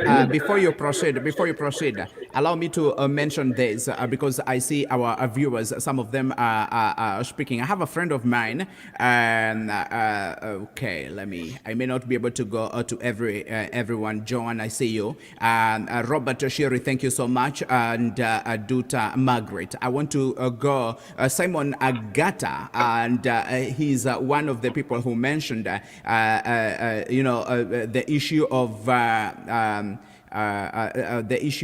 BBI. Some of the people don't want to hear about it. Tell your master, I edit that. Tell your master, that is, I think, if I can use a better language, to implement, that is the government actually, to implement the constitution first. And then somebody else is Terry Simon has an issue. I hope you will check on that. She mentioned something about maybe some issues that were not addressed together, maybe with her dad. I guess she comes from your constituency. Then the other person is Waroru mentioned BBI wameshugarcoat tu mambo kidogo, lakini ndani wameficha mabaya. Then constitution ile iko hawajatimiza yale yako, how come yale yako kwa BBI wataweza kuyatimiza? Kenyan politicians I don't know, I edit that, but I guess we are looking at what Mheshimiwa is an observer in the US. Some of the takeaway home, the things that he will take home. The other one is Waroru still. Yes, he is an observer. My friend Waroru, that is true. But the issue of money, I don't want to talk about that. Then Sam Gengi, I like that. He did a proper observation. He is in Kikuyu right now. Then there is one Pablo. Okay, Peter Munene, I think it's a matter of mindset in Kenya. If in Kenya you have places mapped with addresses that can have a pilot program for a mail-in ballot, I think that is why you came as an observer to improve the process in Kenya. I stand to be corrected. That is my brother and my partner, Peter Munene in Atlanta, Georgia. The other one is Naomi Midhanga. Naomi is in Austin, Texas. She says, BBI doesn't solve tribalism, deal with the issues that affect the poor mwananchi, starting with the basic needs. Most people have no access to clean water, roads, electricity, and joblessness. The other person is Agadhogo wa Agadhomi. Honorable Kioni is the most sober MP that I know, intelligent, and drives his point very well. The other one is Gesheha Lewis, who is an attorney in Nairobi, Kenya. A great discussion right there. The other one is Gadogo says, a great discussion, agree with the attorney. Yes, the process was faulty from the start. Pablo, we agree with Pablo Nzegu. Wakiri, I seek to differ with you in your views. They are not well informed. That is his observation. He's also you're in the same field, I think. Pablo says, what issues has the Kenyan delegation identified from the US election that they can use back at home? I think that was one of our questions that we had addressed, but we are going to conclude with it. The other one is ballot measures would work very well on the BBI. Other than having a whole constitutional amendment process, besides some issues have been identified on the BBI as those that can be ironed out in parliament or by the executive. I think you will address that, Mheshimiwa. Pablo Nzegu, who is an attorney too, I think it would be fair to have the DP present for this discussion. I'm going to work on that. We are going to have the DP very soon. He may not be here today, but I'm talking to his friends, and I know that we are going to have a discussion on the issue of the BBI, and I know that we are going to discuss that. Now, BBI is a discussion of a deputy president. It is not a discussion of the deputy president at all, but it is important to mention his position too, and he will be here to say something. Pablo asked, adding seats, isn't that a burden on the tax payers, Mheshimiwa? And on that point, he asks, if the BBI is legal, would Mheshimiwa speak on why the Punguza Mzigo initiative was shut down so fast? If he knows why, I hope he does. Or was it a way of muzzling? That is important. Anyway, those are some of the things that people have mentioned right there. As we come to the main issue, we have an election in the U.S. Mheshimiwa Kioni is an observer, right from Kenya with the others. Some of the things that they carried home, and the issue of BBI is also very important. Thank you. One is that, Captain, let me take this opportunity to say something that I've not said before, and I think I will continue saying it going forward. That the social media platform is useful for everybody, and it becomes even more useful when it is not used to insult. Of course, it is your right to insult or to applaud. But at times when you use insultive language, you give the anchor, like now, Captain, a lot of work trying to edit what you say, because any sensible anchor or a caliber of captain will not allow insults to pass. You cannot be the agent of insulting. So for those who are reasoning, I think it's good to use it positively so that it helps. And let me also say this. When you insult another person, you actually become smaller. It's not the insult that if the other guy has a thick skin like I do, you become even smaller. It's very difficult for you to insult and injure me. So, yes, I don't know what they were saying, but I'm not saying because of those ones. But it is something that I think it needs to go across. I will try and go back to where Wakili had raised an issue and then come and mention a few of the questions that were raised. And I want to thank the viewers because of those useful suggestions that they have. But Wakili asked a very crucial thing about the cost of all this. And there was a socio-economic impact that was done, assessment that was done during the 11th Parliament. It was done under the budget committee, then chaired by Reverend Mutava Musieni. And the issue was to find out what is the cost, because of the same thing of the wage bill. The issue was, what is the cost of the constitution that we have if we continue with it?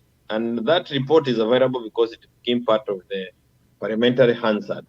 And one can always look at it. And I want to tell you that professionals were used. It was not done by members of Parliament. They actually contracted it to professionals. Some of them at the University of Nairobi and such other institutions of repute.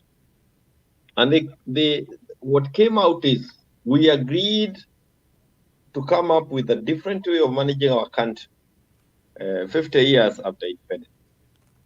That system came with it the issue of devolution.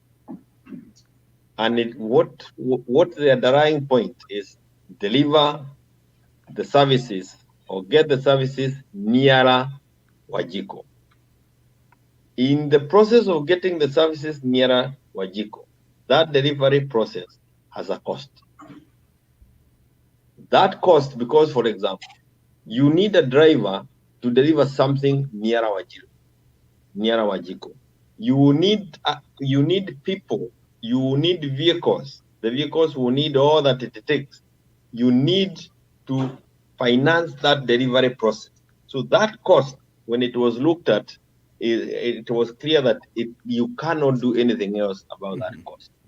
It is a cost that will have to be there. And when the centers that were created by constitution start producing economically, then that cost will again diminish, because the cost will not continue going up. It will be at the same level. For example, let me also now bring out what the BBI and the Public Finance Management Act is saying, that even as we seek to take the devolved resources up to 35%, we must make sure that the counties don't spend beyond 35% on recurrent, mishahara, chai na kila kitu. The recurrent must be brought down to 35%, so that the rest of the 65% is used.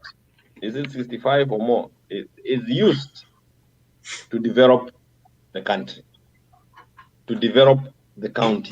When that happens, this costly delivery process that is now there will reduce, and we'll actually see that we are not overburdening the system in the long run, as people have continued to think. So it is true that they look like overburdening, overrepresentation, over everything, but it's a course that we must go through now for that better return that I can tell you is certain to come in the coming days. And again, that is out of a report that was done by professionals that are trained in doing that exercise. And that report was then given to Bunge, and Bunge did it. We were in the process of doing another one. That the one we were doing was not on the social impact or socioeconomic impact or the social cost benefit, but the one we were getting to is the status of implementation, which is again something that was raised by Wakili. A very important thing. Are we implementing the constitution even as we seek to amend it? Again, and I can tell you that we haven't implemented it to the extent that we should, but a bit of the implementation is actually in the amending, because some of the areas needs to be listed, some of the commissions needs to be reduced in terms of the number of commissioners that are serving them. So that is also helping us in implementing the constitution. There is also a call to the president, to the governors, and to parliament to tell Kenyans every year how have we implemented the aspect of the socio-economic rights. So there is an aspect of implementing in this amendment that we are doing. And I know there is the thing of Punguza Mzigo. Punguza Mzigo, by the way, went its full course. It wasn't short anywhere in the middle. It went its full course. It's the county assemblies that did not pass it, because for it to have moved to the next stage, you needed more than 24, or at least 24 counties to approve it. And that number, Punguza Mzigo was not able to achieve. But there are aspects of the Punguza Mzigo that are in BBI. As we speak, and we had a debate with our court, and he actually considered and said, yes, that was what we had said in BBI. I can also tell you that there are aspects of some constitutional amendment proposals that are on the floor of Parliament today, being processed by my committee, that are in the BBI. And we would have to step them down so that BBI is a bigger idea and a better idea. So they are not alien things that have been brought up. They are issues that have been there, but now brought together in a tidier manner. And if implemented, of course, I believe and I know that our country will be better than it is today. There was a gentleman who said, this BBI does not solve tribalism. I want to tell you that it's not even attempting to solve tribalism. It's recognizing that we are a tribal country. We have our ethnic backgrounds that are very strong, that we cannot move away from them. What it is doing is trying to help recognize that, yes, we have tribes in our country and people are happy to remain within their tribes. But how do you continue giving them water? How do you ensure that they have electricity? How do you ensure that roads have been done?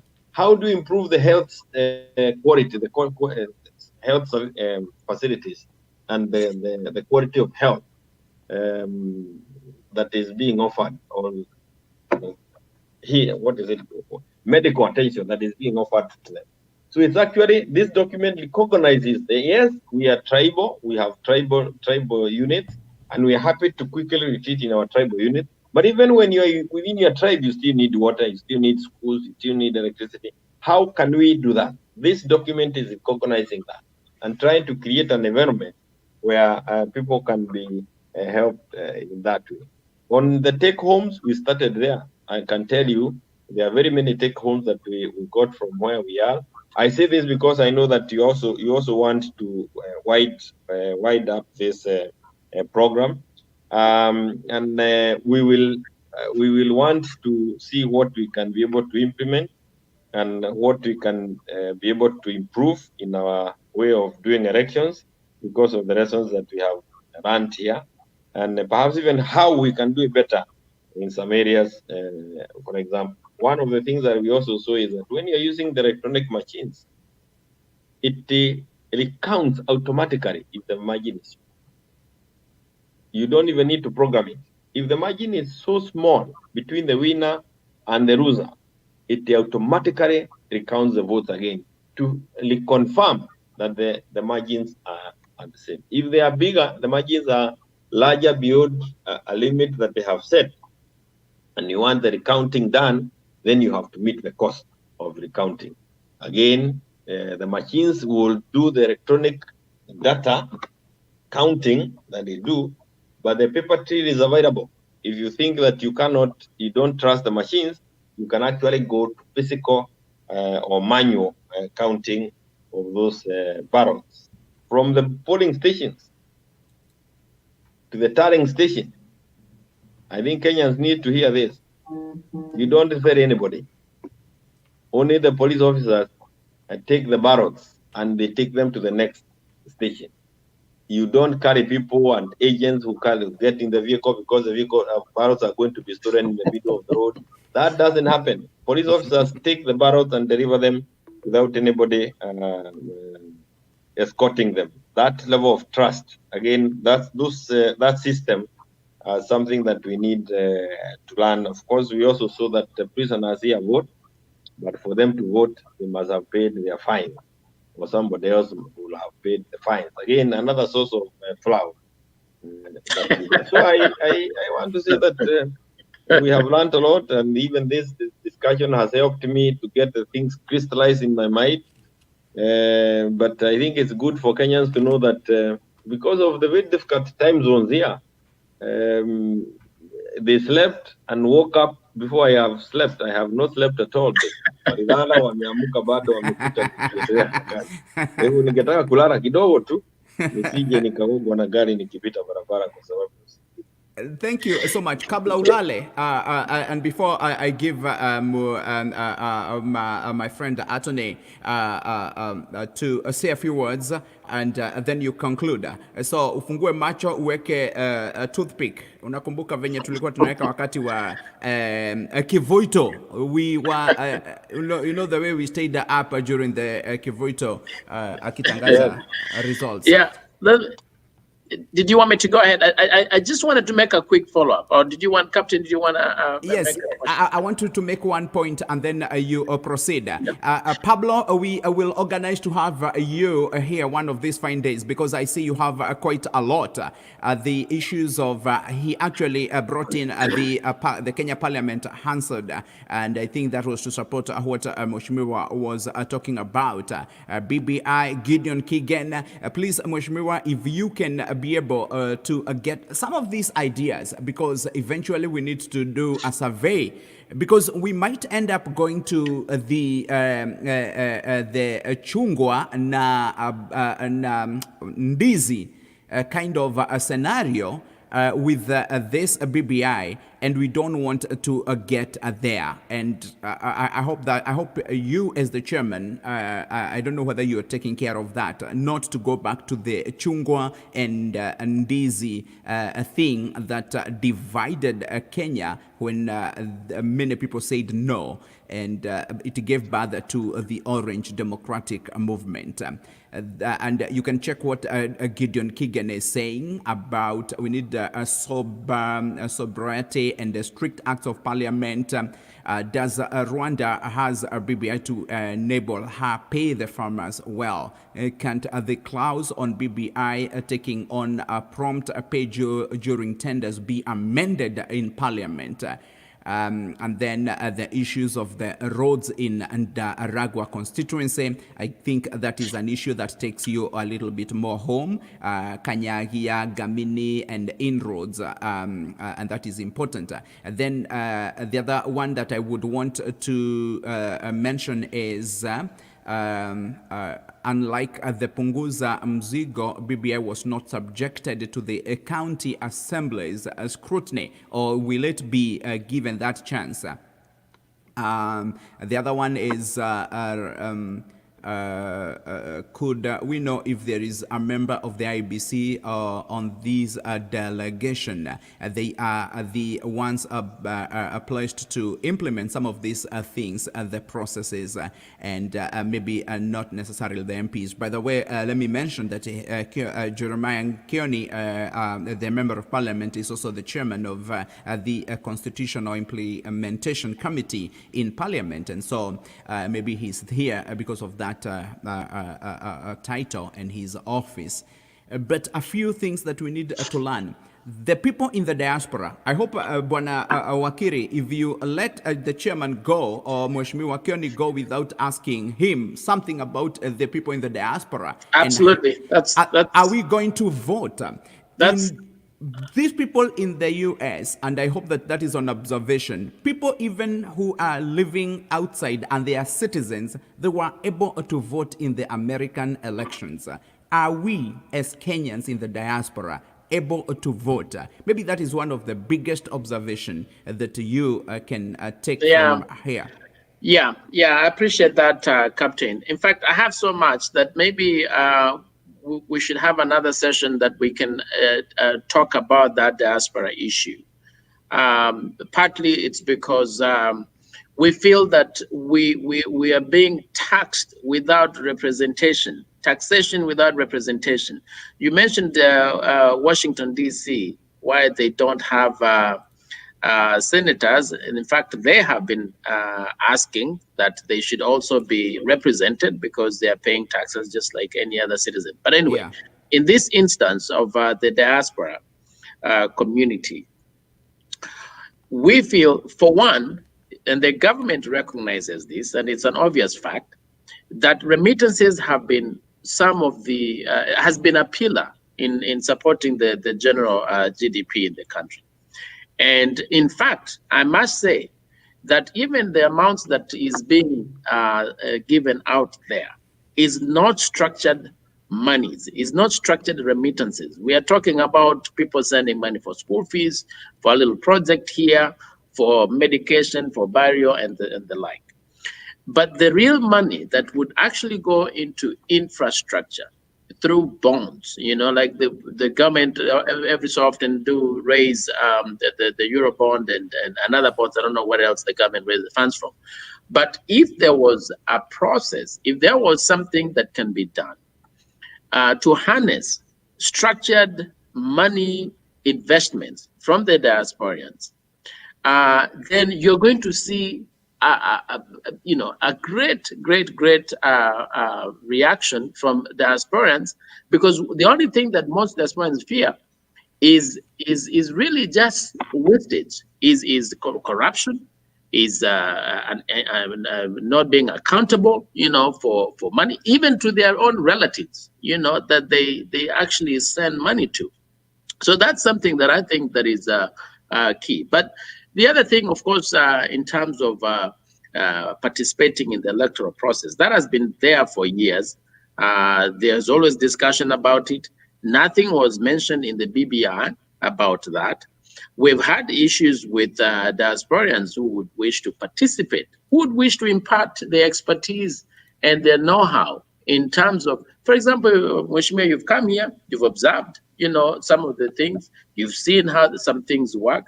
Now, there are people who have lived here for years, and they would want to be able to impart that knowledge and skill to enhance. Many countries have grown largely because of diaspora participation. But when there is a turning away from the diasporans and only welcoming when there's remittances, then now that feeling of taxation without representation comes in. The other thing that I wanted to mention quickly is what you talked about, tribalism. Now, I don't know if this is where I misunderstood it, that essentially the perception is we're just going to accept that we are tribal, and that's it. The only thing we're going to do is get you water, get you the road, get you the hospital facility, and you just remain tribal. Mm-hmm. Now, I'm not sure if I understood that notion well, because the element of tribalism, as people may have it as an issue, is not what you said, Mheshimiwa, but it's the discrimination, right? Tribalism is about when mtu wangu, kwa hivyo I see you first before I see the next tribe. I come from Ndaragwa, so Ndaragwa has to get something before the next, constituency or the next tribe or the next community. I think that is the problem with when someone is talking about tribalism in Kenya, the way I understand it, it's not that there's anything against being who you are, because you can't change it. You were born Luya, Kamba, Kikuyu. You can't change it. You cannot change it. The issue is when there is a sharing of resources and the merits of accessing those resources that is indiscriminate, then that is now what is troubling. I must tell you, in this country, we have tribes, native tribes, and their national heritage.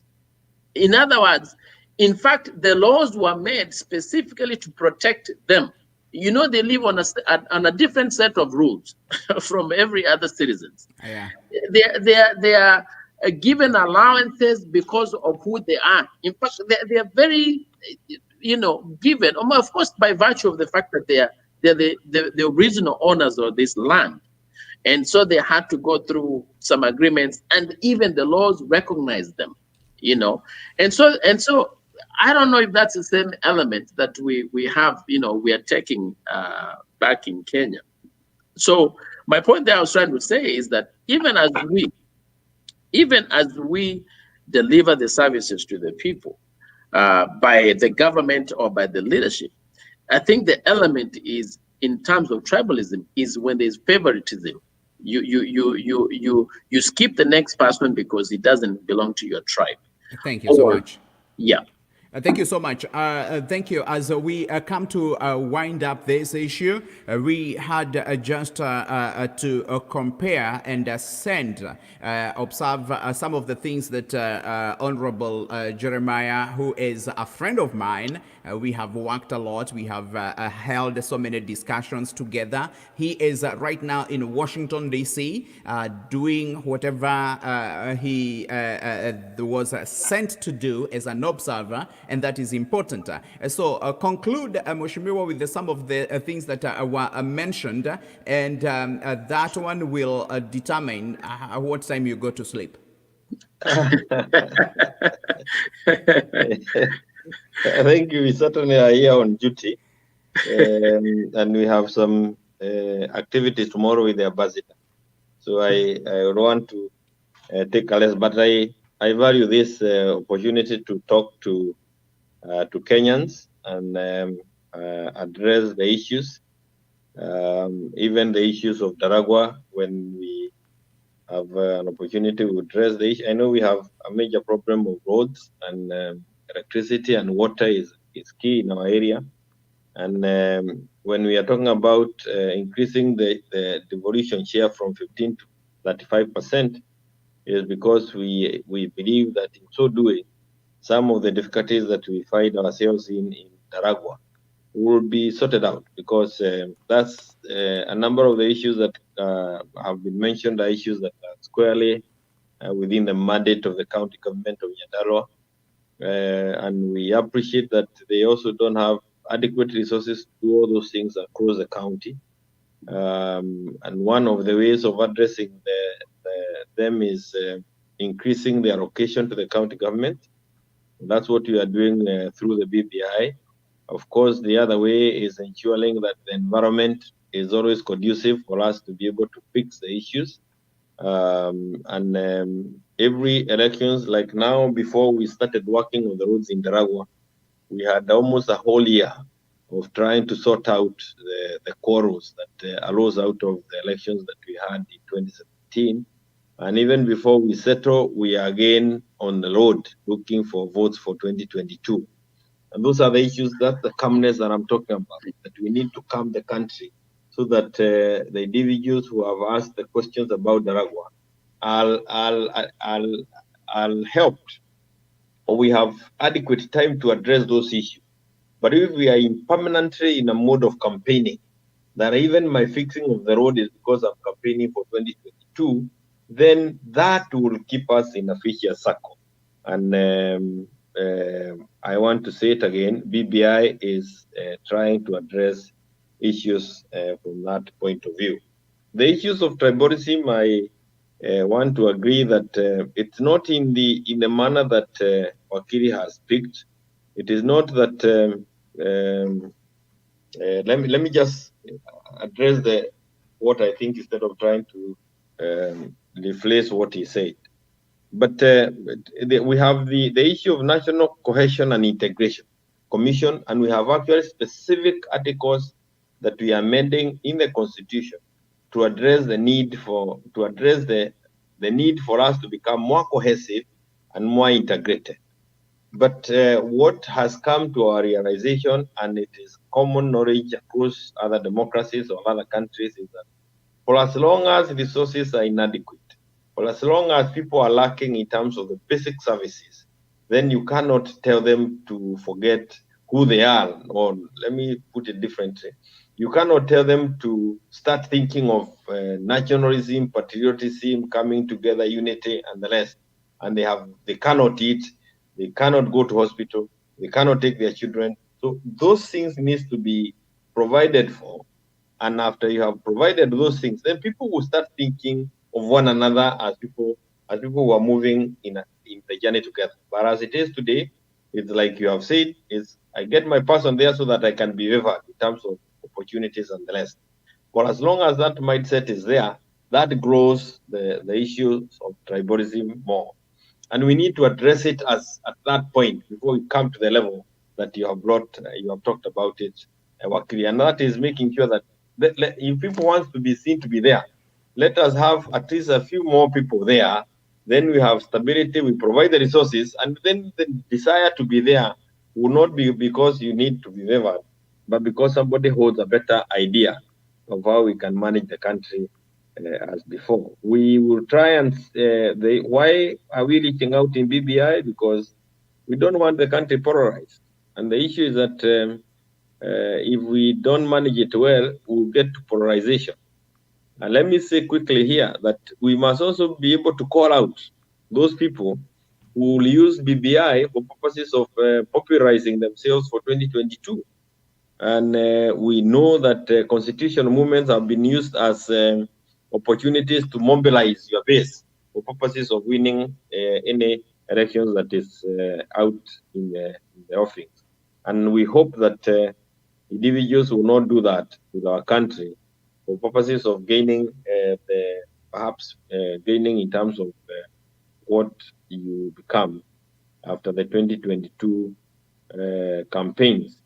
There was the question of the diaspora, the remittances. I want to say that I know President Uhuru Kenyatta himself and the government has been very keen on that diaspora population.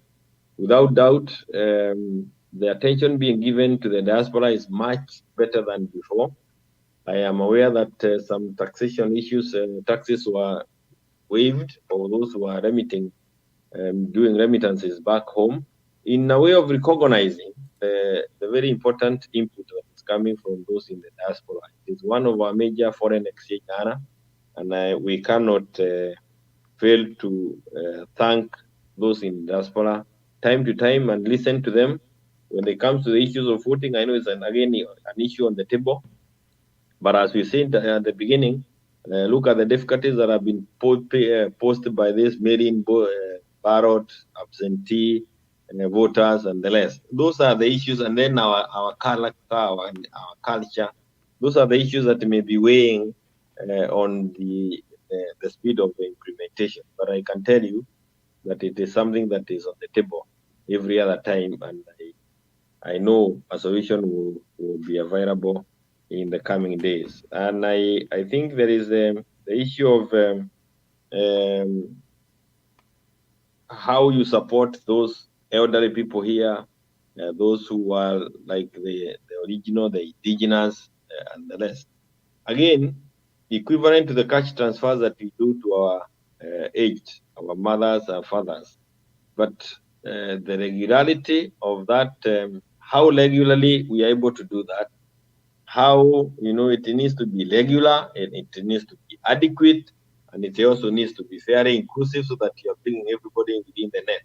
That again depends on the amount of money that is available. But what's happening today is that instead of the government addressing that issue in terms of social support, we are forced to put money in sectors that if the country was stable, it was not disrupted every 5 years, would get our Kenyans in the diaspora investing in the infrastructure. For example, Kenyans, if we have private investors to invest in the construction of roads, then those resources that the government is using to do the roads will then be released for social support. They will be released to help in the health facility. They will be released to give to answer to the socioeconomic lights that are contained in our constitution. But if the people in the private sector cannot be confident enough that their money they'll get their return, or they'll get the money back, the money they plow in will come back with, of course, some profit. For as long as they are not able to get that confidence from our system of governance, then we'll continue struggling with the little money that we have. And I can tell you, the cries that you are hearing from the countryside will continue for a little longer.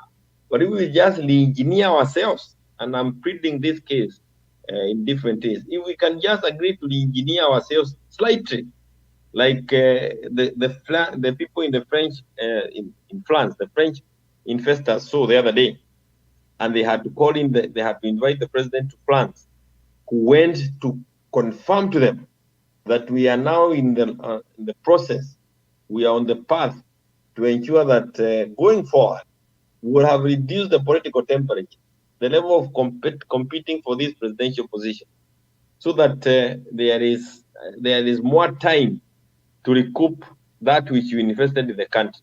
Out of that talk that he had, and the reassurances that he gave to the French people, the French private sector has now decided to invest 180 billion shillings to do the road from Lemuru all the way to Mausambi without a government guarantee. So you can actually see that's 180 billion shillings that the government would have used, that now released to the government to use for social support. The BBI again also addresses the issue of corruption. It's calling for speedier prosecution, investigation, and eventually processing of the cases. So it addresses quite a number of the issues that you have raised. And now that you have raised them and they have been addressed by the BBI, you cannot again go killing the baby, because it's like you don't want to move away from the difficulties that you are raising. Zile shida ambao Wakenya wamekuwa wakizisema zimeguzwa pale kwa BBI, na tena wakisema BBI si nzuri, ni kama tumesema tuko na shida. Hii dawa ulikuwa umeleta hata si mzuri, sasa tutaendelea baada kwa ile shida na tunaweza hata kufa pamoja. So I'm asking that even if it is not perhaps addressing all the issues that you desired, it's also not addressing all the issues that I wanted addressed, but it has addressed one or two issues, and that is the process. That is the road that we must follow in making a country. Haiwezi fanyika kwa siku moja. Asante sana bwana Captain. Thank you so wakili, much. I am happy to have met you. You are a wonderful guy out there in the nchi ya wenyewe, which is now yours. na tunashukuru. Tusaidieni nyumbani, ambia wale wako nyumbani wapitishe BBI Chaki kwenye. Yes. Asante sana. Okay, sijui wakati wa the first ilikuwa inaitwa nini ile ya bombers ya kwanza CKRC draft, tulikuwa tumepatiwa kazi na nilikuwa mmoja wa wale ambao walikuwa wanafanya translation from English to Gikuyu. Na ukalipwa. Na nikalipwa pesa mzuri by the way. Sasa hii maneno ya BBI, actually I see my friends John Praise, Fancy, Mary, Njoroge James, actually wanauliza BBI ifanywe, I don't know whether inafanyiwa translations into different languages ili watu waweze kusoma ama in the media and that would be important. Gadogo says that he is very passionate, and I think that is that's a good observation. And Pablo ambaye ni wakili, he is based here in the US, actually in California, says watu wasome BBI na waielewe kisha tuikosoe. I don't know whether there is that chance of kuikosoa. Is there that chance of kuikosoa? And if at all there is, how? Is there something that maybe people can write kuikosoa in case there is such a chance? But we can talk again. Sijui kama utapata nafasi kabla kurudi Kenya ama ukirudi Kenya. Hata nikiwa Kenya utanipata mimi, unajua sitakuja tu. And I want to thank you also because what you have done, Captain, is and wakili is very good for our young people back home. Opportunities are all over. And it's good to keep trying. Coming out all the way in the US and starting a radio station that you can do in many languages. It's something that we must commend you for, and it's a major encouragement to our young people. Wakili coming out here and being not in dunia ambayo ilikuwa yenyewe sasa ni yeye. Again, it is something that we must thank you. And I can tell you that the points, the concerns that you have raised, at the opportunity, at the opportune time, they'll find their way on the floor of the House, one way or another, maybe not in form of a document, but they help me in contributing to issues on the floor. And eventually, even if not in the way we have said it, they'll find their way in shaping the direction we take as a country. Nothing goes down into waste.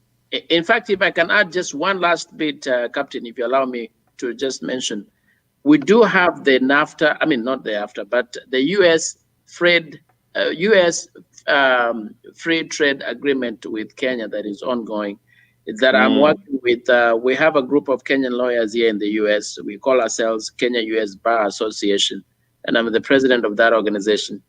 And we have engaged, and I wish you would also mention that with the embassy. But the ambassador Lazara Zamayo is well aware, and Ambassador Gasheru, the deputy. In fact, we've been working very closely. The missing link really is back home.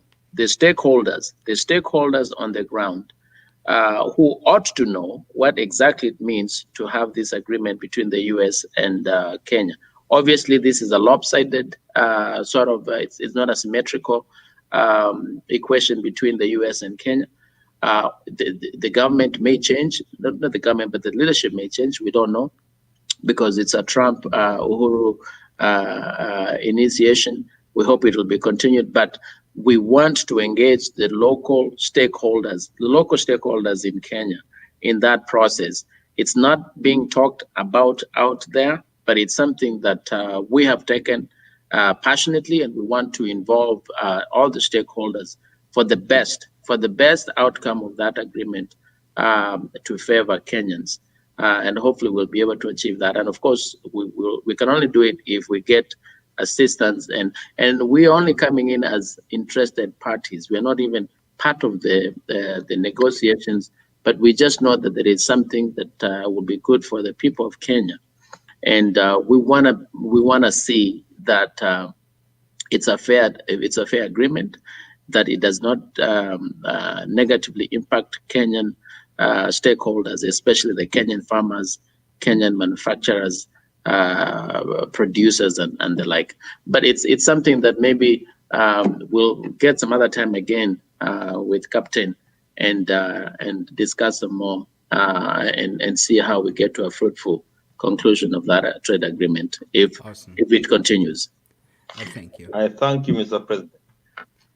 Thank you. Thank you so much, Jeremiah.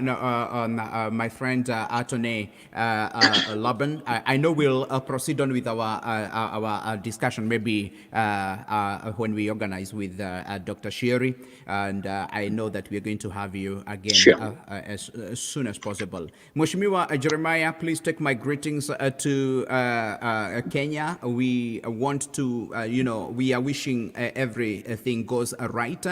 And in case you need our support, you know that I'm passionate about Kenya, and you know the work that we do. I'm also very keen on the issues of your constituency and the issues of the county as a whole and the whole country. In case you need any support, in case you need any input on civic education, we are here and we are passionate about it.